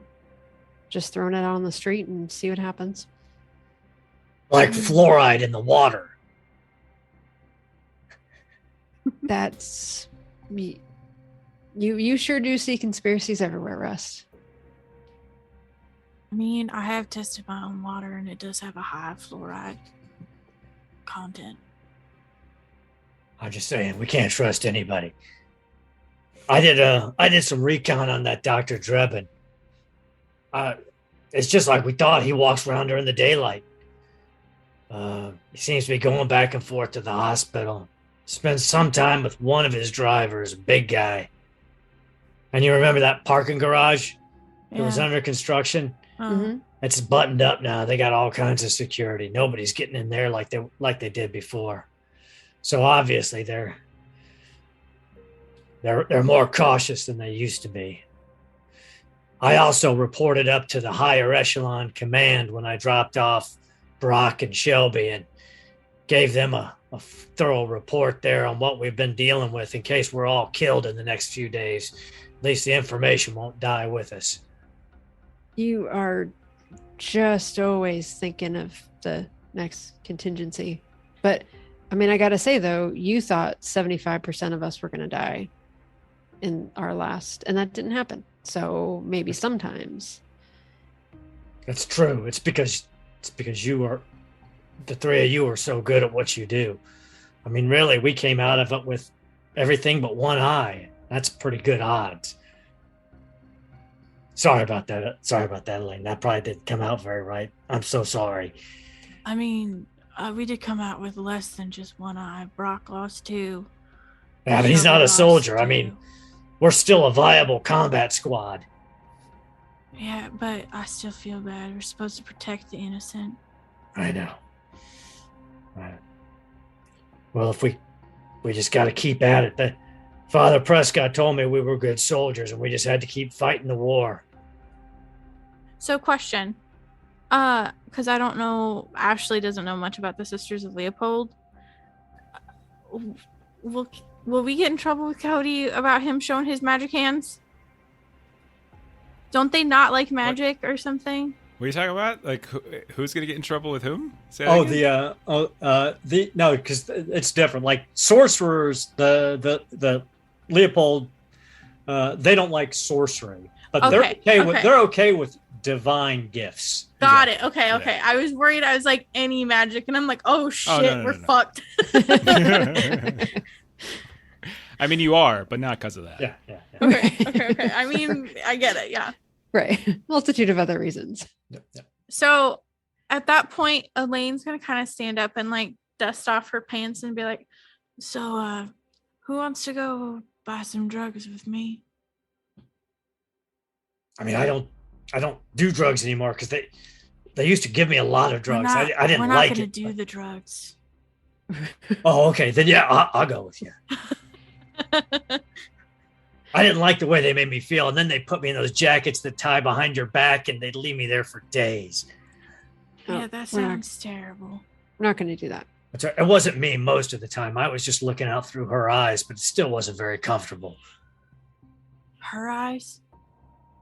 Yeah, Granny's eyes. The spot demon thing You call The- her Granny? No, she calls herself Granny. Oh.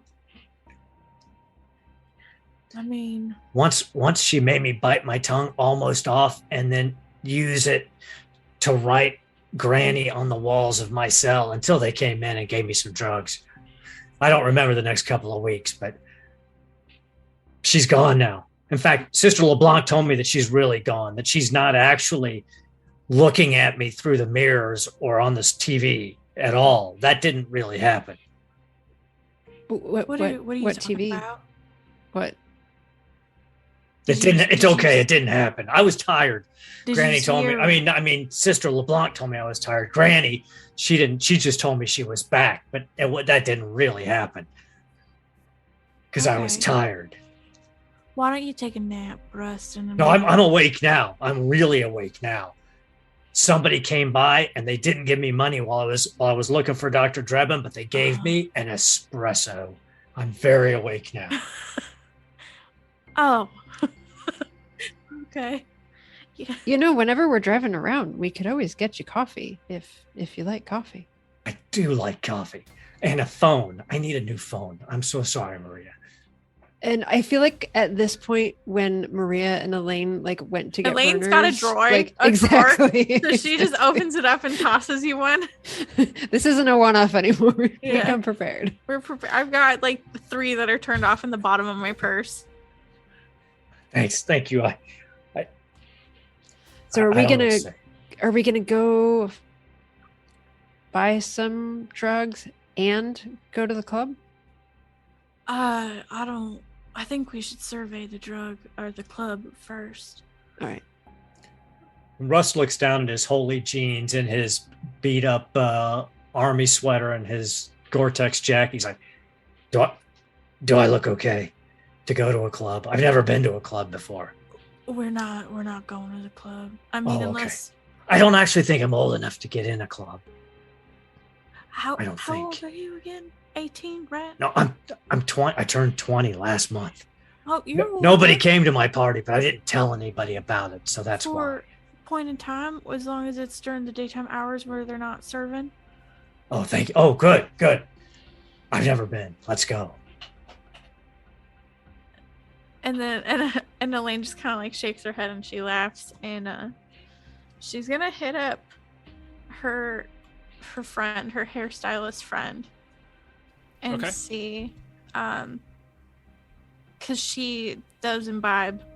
When you say you hit her up, are you calling her? Or are you going to see her? I'm gonna go see Violet.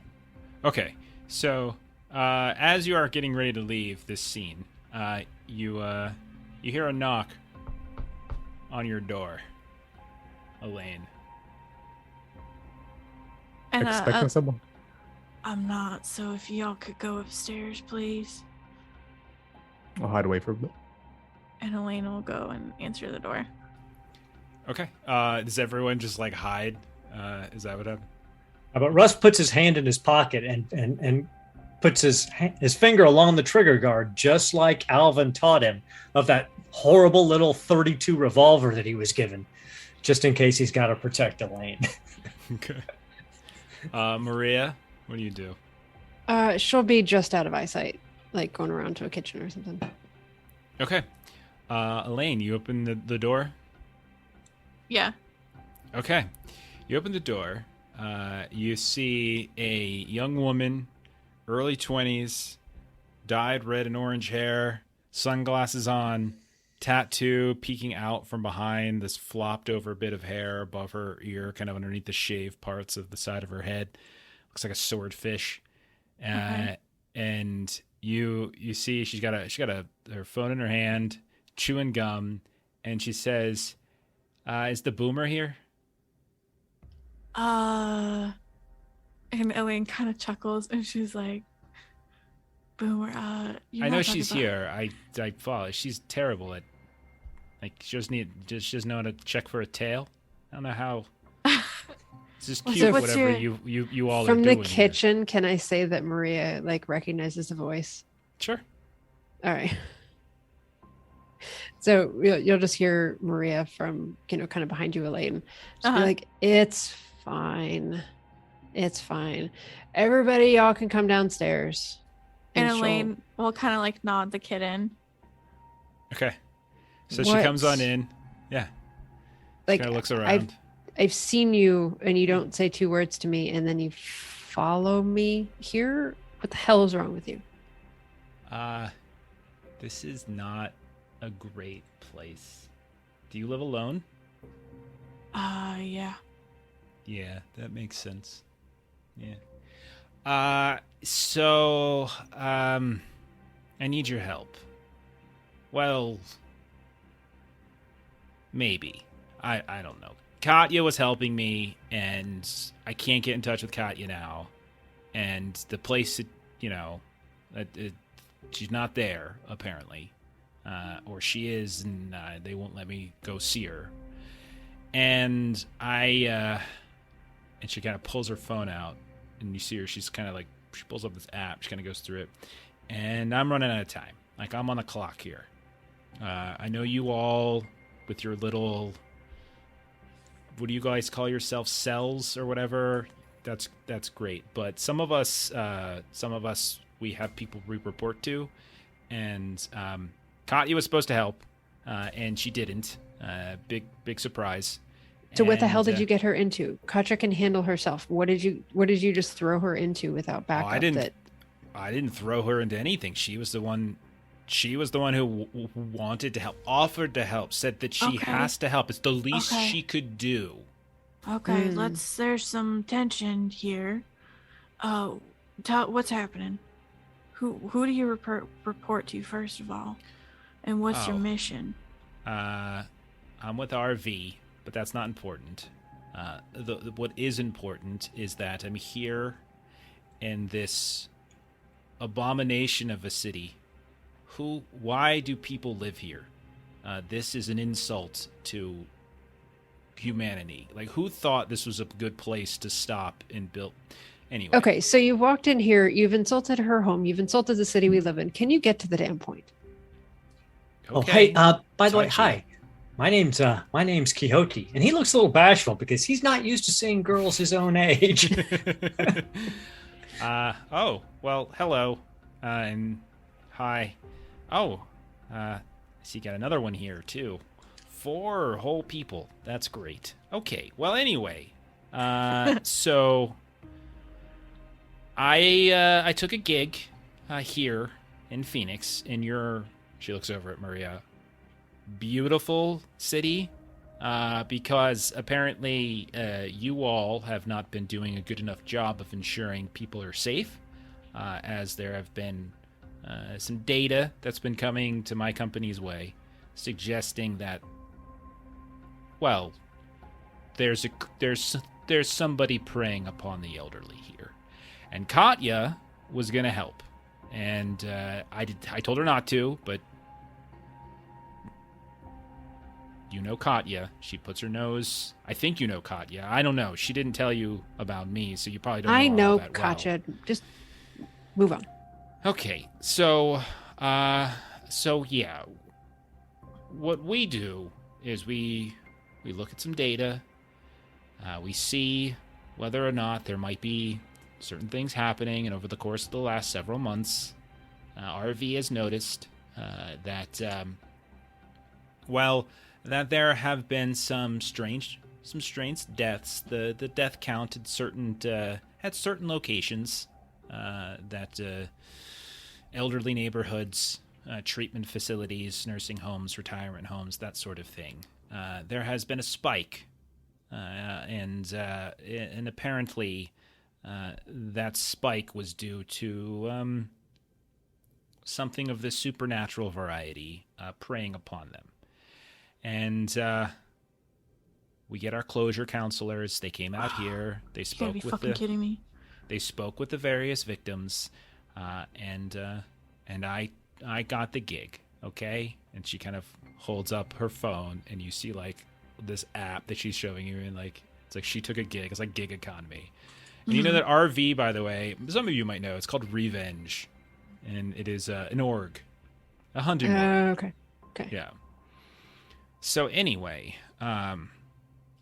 So So then you're like a mercenary? You get paid to fight the war? Yes, I get paid. Who would do this and not get paid? I genuinely have no idea why you people would do this without getting paid. I fight to redeem myself in the face of God's light. That's adorable. You think I'm adorable? No. Oh, sorry. I get confused sometimes. Yeah. Okay. Now I see why Phoenix has gone to such a shithole. We've kind of had some other shit that we've been working on. Like, if you haven't noticed, welcome to the valley. It's kind of big. There's kind of a lot of stuff going on. We've been dealing with. We were dealing with the eye thief that was with the homeless. An eye thief. Oh, is that what happened here? Yeah. Oh, that's a shame. Anyhow, tell me more about this mission. And where and what are the names of some of these places? These retirement homes. Well, Katya sent me out to surprise. I think it was just busy work. I needed to keep an eye on this retirement home neighborhood luxury trailer parks. That's like what are those things? Oxymorons. And she was convinced that something was going on there, and I went and I looked, and that's what I did, and honestly, it looked to me like it was just a bunch of boomers enjoying retirement in a manner that the rest of us are probably never going to be able to enjoy because they've completely and utterly ruined our economy. But, it's the monsters that are ruining it. Elaine kind of like nods along with her, like, yeah, I agree. What about the Whitehall place that she mentioned, that Whitehall Advanced? Well, I went and tried to get in. She had a contact there and said that she was going to go undercover for a little while because she is of the advanced age. And yeah, I went and tried to visit her, and the name that she gave me as her cover is apparently not a patient there. Do you know the name of who her contact was?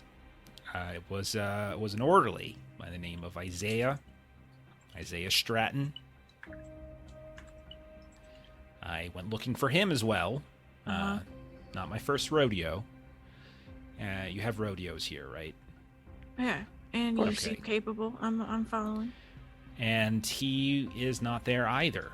And apparently, there's been no one employed by that name at the North Phoenix Whitehall Advanced Care Center. So, Elaine, didn't you tell us that that's where your neighbor was going to live? Yeah. Oh, shit. This just got real fucking personal. All right. Well, it looks like I will be visiting personal for Mr. you. Fuller. It's my aunt that is I'm looking for. So it's a little personal for me as well. For everyone. And possibly a friend of that one over there. Acquaintance, maybe. She's pointing at Maria. We don't need to define. Youngins Don't be like jealous. to define It's okay. everything. You don't have to define everything. So, Jeff, I just wanted to ask you, would you say that Uncle Luther is in a Whitehall-owned facility? Well, you did specifically say last time that you wanted them to be in the same place together as friends, which I wrote in my notes. So, yeah, probably. Oh, yes, yeah. Okay. Now, there are multiple Whitehall centers across the valley. There's more than one. What can you tell me about the disappearances and deaths? You said you spoke to a few people? I spoke to a few people. I didn't do that. Or no, I do not. Your organization. I do not do closure counseling. That's way too personal for me. Thank you. So Right. Apparently, there have been some. Well, when people die, there are a variety of steps that are sometimes taken dependent upon the nature of that death. And I guess the older you get, sometimes those steps aren't entirely always taken. If you're close to the end and you kick off, like Maria probably will here soon, then some people look the other way. And they say they just move on, natural causes, they were going to die anyway. And apparently that's been happening with a little more frequency. So what my company does, we're very data-driven. I can see that's a phrase that the four of you are not necessarily familiar with. So Well, what now that that's means just is, uncalled for. Elaine here is she does, and she'll say like the hacking. And like at that, Right. Elaine is just kind of like, Sure she does. The hacking. Okay, you're young.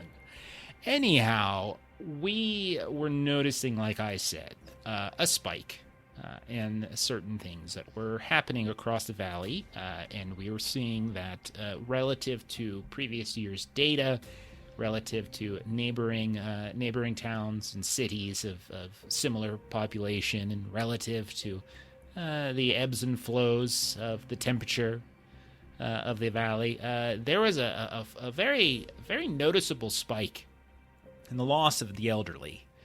And apparently, my company believes that there was something supernatural afoot. And that's what I'm here to ensure gets taken care of.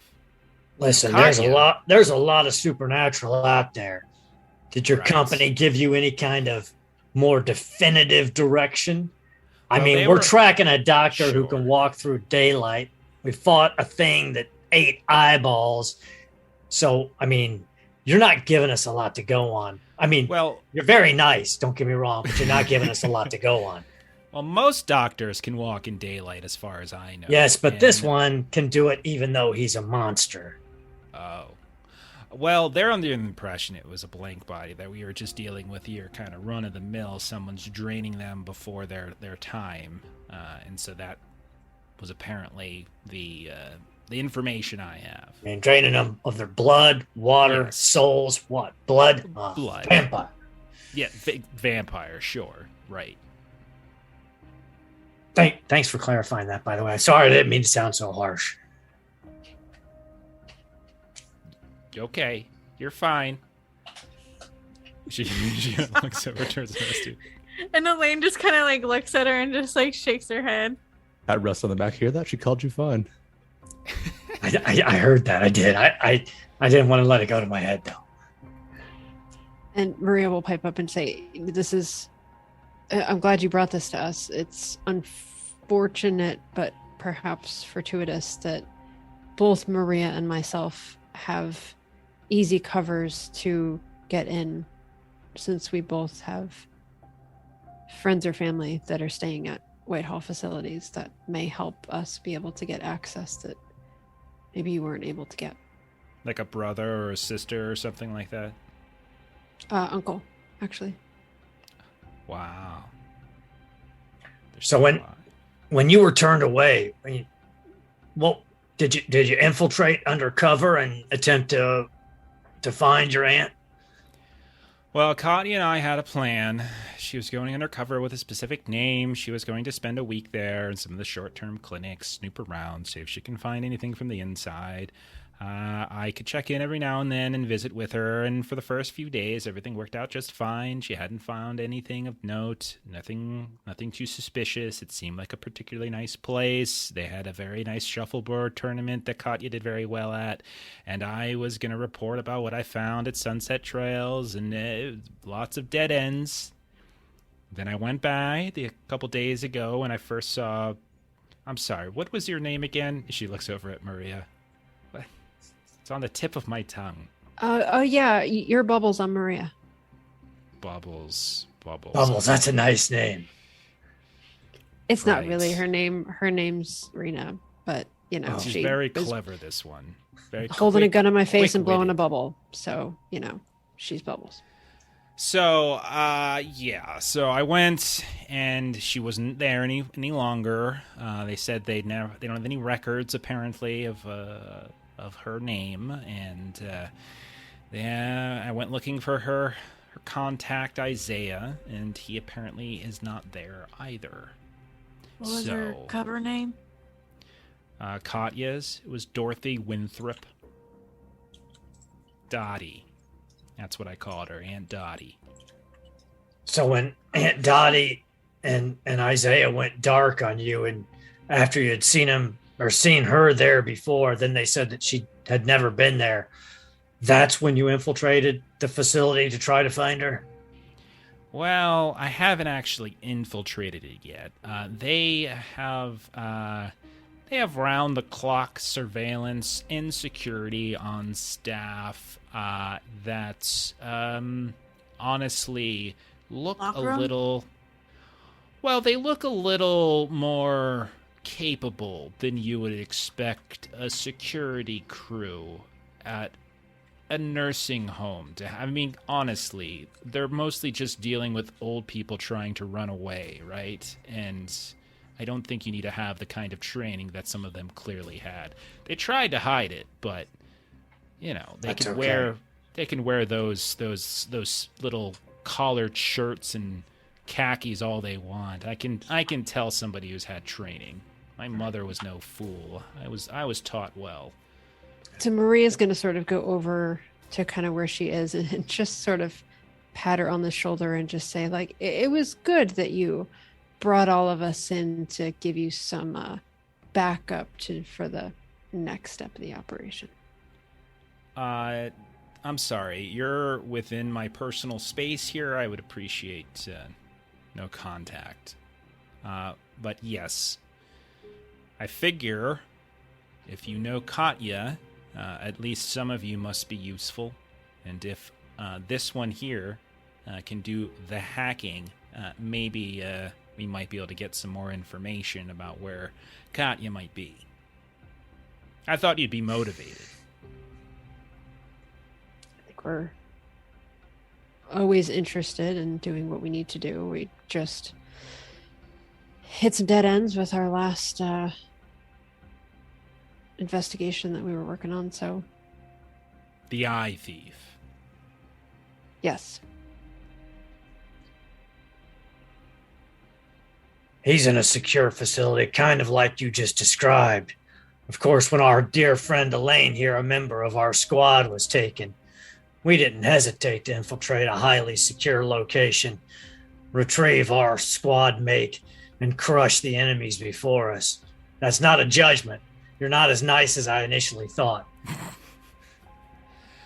Well, I've never really been accused of being nice. I don't really have a squad, and usually this was supposed to just be a go in, take out a vamp, and get out, collect my paycheck, etc. And now it's become a whole thing, which it's not supposed to be. It's supposed to be clean, okay? These gigs are supposed to be clean, and this is not clean. And so I figure if anyone can help with a job going dirty and sideways, it's you four superheroes. Uber Welcome, Geek Raiders. Media, thank you for the raid. Appreciate it. Hello. How goes the hunt? I am browbeating them with a 20-something-year-old hunter right now, or not hunter, lowercase hunter. Right. Yeah, It's very fun. Mel, It's very do you fun. have anything in your notes about Dorothy Winthrop? Because that name's familiar. I don't think I do. No. I don't. Maybe somebody else might, but that name is not immediately ringing a bell to me.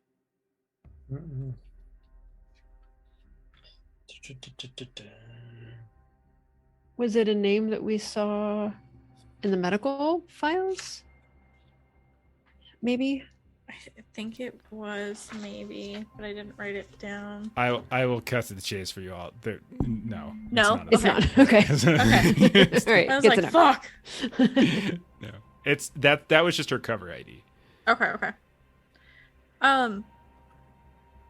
Does your company RV have anything on Alhambra? That's not really how we do things. Alhambra, is that a thing? Is that? It's a prison. I don't think there was anything to suggest that prisons were involved. They've been messing with experimental drugs, so I was wondering if you had any info. I'm sorry to say I don't. No.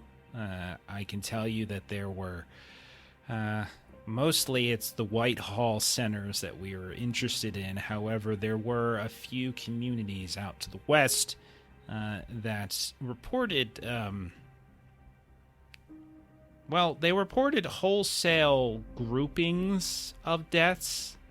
Like, we're talking 7, 8 deaths all within the span of about 48 hours or so. Oh. And then it would go 2 months without one, and then another one of these just slaughter fests of some kind. The same location, or like they're moving, like they're migrating, like a nest of migrating vampires. That's exactly what we were thinking. I'm glad there's somebody here who understands how this business works. Yes, Sister LeBlanc's been training me. Sister LeBlanc. Okay, you have a sister. That's great. No, she's a nun. She used to be. Well, I can't tell you who she used to be with. Well, I can guess. I'm sure now. You've given me enough information to make. I'm sorry. Don't tell anybody. Okay. Oh, I think they're gonna come for you now. Look out. You know, I'm sure the hacker here has got listening devices, and it's gonna. Enough of that. I'm pissing Willis off. Well, so it's the question of where you want to go. We can try to get into those centers if you want. I think Maria here looks old enough to probably make it into one of those retirement centers if we want to try the same thing we did with Katya, do round 2. So that could work. That's why I was really trying to talk to you all. I can't really get in there myself because I'm young. But you, Maria, you're old. I mean, look at you. Just older than you. I'm probably like twice her age. So you are. Yeah. Making jokes because you're in your 40s. Like, you're really not old. You're a total jerk. Okay. I mean, I don't know. Like, you already tried that tactic and it didn't work, so I'm not necessarily sure the wisdom of taking the same tactic and repeating it a second time when it already didn't work the first time. And we don't have an orderly on the inside, so that's what I was thinking.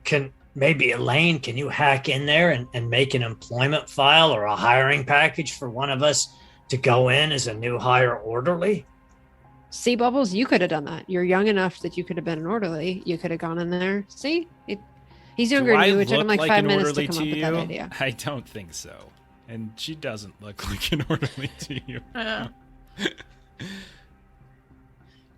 Yeah, it just sounds like we need to go in first, and you need to visit your uncle, and I need to go visit Mr. Ponder. Get a visual. I have to get physical contact for the first contact with the system to get in there. Then I can hack the surveillance cameras to see if they've got any hidden aspects of their building that's on the same channel. You might remember I can cause a hell of a ruckus if you need to sneak past places. I can never forget.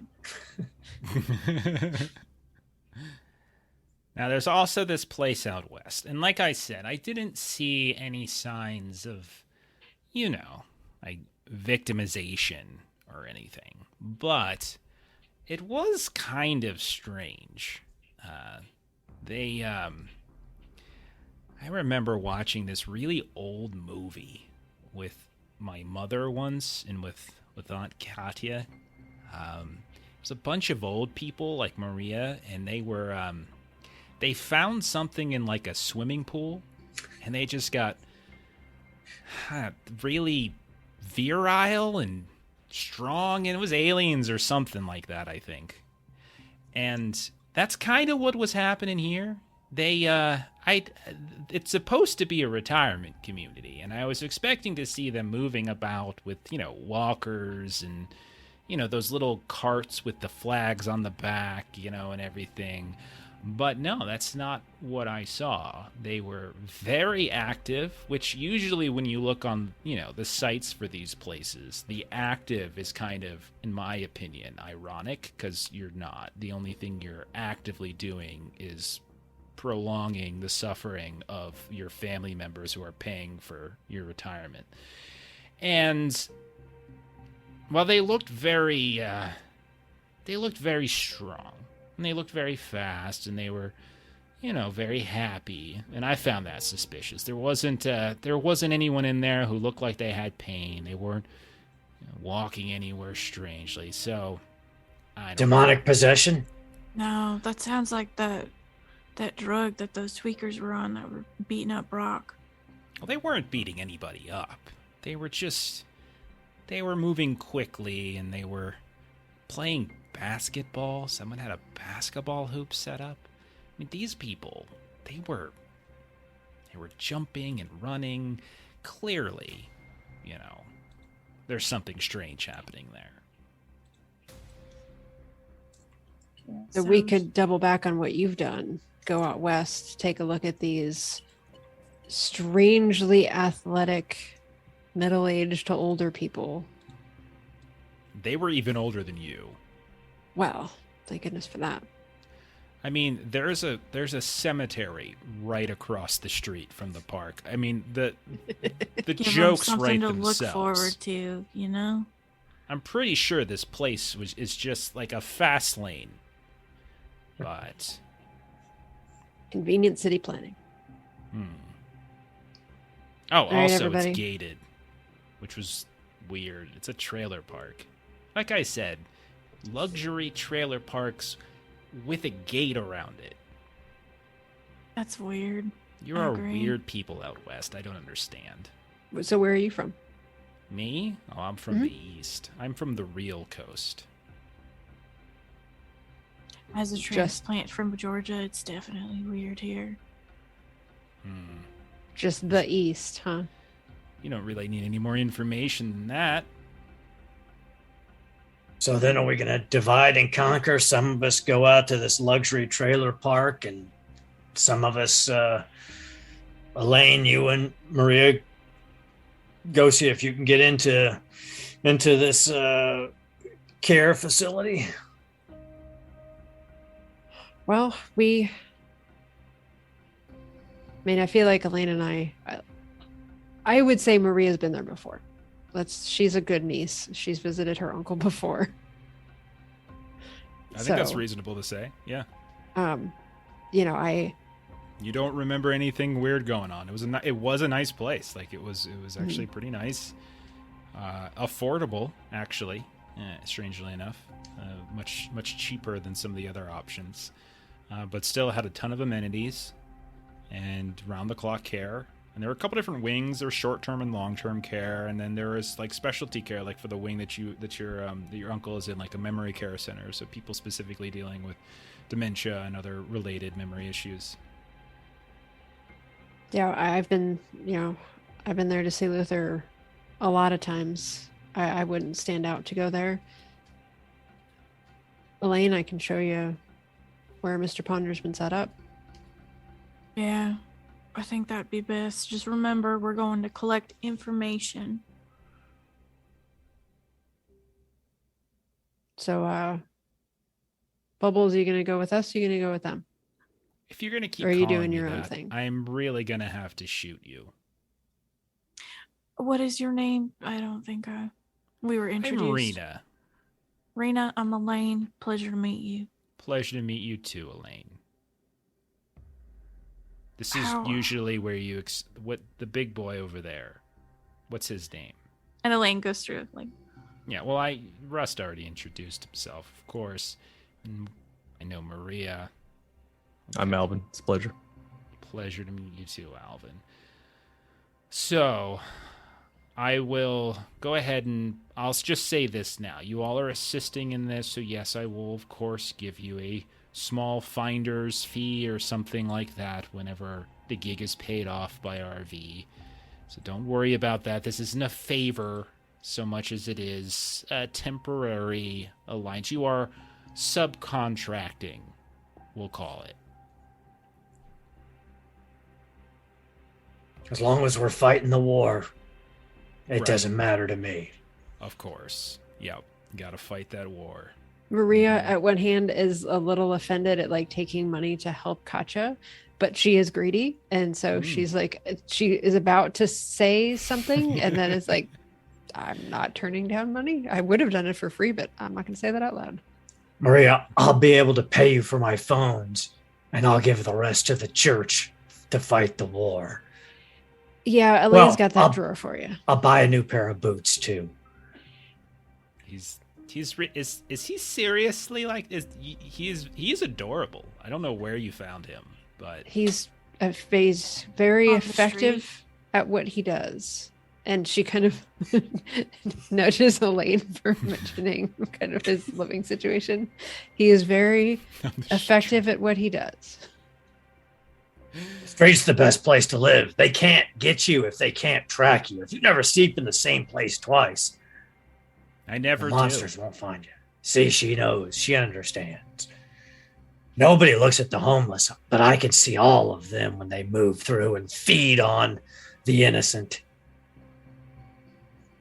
Well, I wouldn't say I was homeless. Like, I do get a motel room or something here or there, or a bed and breakfast. I have a stipend. I mean, Yeah, but I don't actually have identification or anything like that. So oh, well, they can't track you then, can they? no, I don't even keep a phone for more than a day or two. Isn't that right, Maria? Yeah, that really is true. He breaks them in half all the time. All the time. All right. So, is the plan then to split? Half of you are going. Hero Sevenfold. Hey, what's up? One of our watches our heart game over on GMP, which is tomorrow night, actually. So is the plan then to split up and have two of you go to the Sunset Trails, and then two of you are going to go to Whitehall Center? Yup. Split Okay. the party. You gotta love it. Looking at the time, I think this is probably a good place to stop then, and we'll pick up on those parts next time as we have like a plan of attack. We do. Yeah. And who is Rena going with? I have to know if this is going to be Well, the that's up next to you session is all. going to be antagonism, or if the It's next fine. session is going to be just I really Maria and do. Elaine. I really do enjoy bringing in antagonistic NPCs. I'm not gonna lie, it's very fun. So old in your 40s. I really want her to go with Russ so Russ can just awkwardly be like trying to impress her. He's got issues. He has We'll see. issues. I'm gonna change the overlay so that Melissa's character is gonna be Boomer Baum now, or just gonna be Yes. Balmer. This one's gonna show up. She is 45. I had to look up exactly how old she is. She's 45. That's really old. That's Yeah, Oh, I only vaguely remember what 45 was like. So I must be Yeah. one of the people getting ready to sprint across the street to the cemetery. Google says the youngest Oh, boomer's dude. 55. And guess what? Okay. Whew. I'm 55. Oh, look at that! And you're playing the youngest one in the party, though. That's funny. Oh, Young that's at great. heart. That's great. All right. Let's see. Let's do some closing plugs. Aaron, what's going on in Garblack? Let's see. Garblag next week. On Monday, they're playing City of Mists. This is all at 1 p.m. Pacific Standard Time. So they're playing City of Mists on Monday. Tuesday is Coriolis, I believe. Wednesday, we're going to be back to Once Upon a Time in the Old World, Warhammer Fantasy Roleplay 4th Edition that I play in. Thursday during the day, we're going to be playing a D&D one-shot run by Aldoon, and I'll be playing as Zentrum Sniper in that. Thursday night, we'll be back at 9 p.m. Central Standard Time for some more Octoon Cthulhu as we do a suicide attack against a compound of armed monks and super science God. Nazis. We are so Then, screwed. yeah, I'm gonna die Thursday night, and then but Yes. Friday I get to come back and run some Blades in the Dark. Jeff gets to play in that. We're gonna do some downtime after a successful score earlier today, and that's Scarblag next week. Awesome. As for the rest of us, you can catch us tomorrow as we are going to be playing some Wandering Second Edition right here on this channel.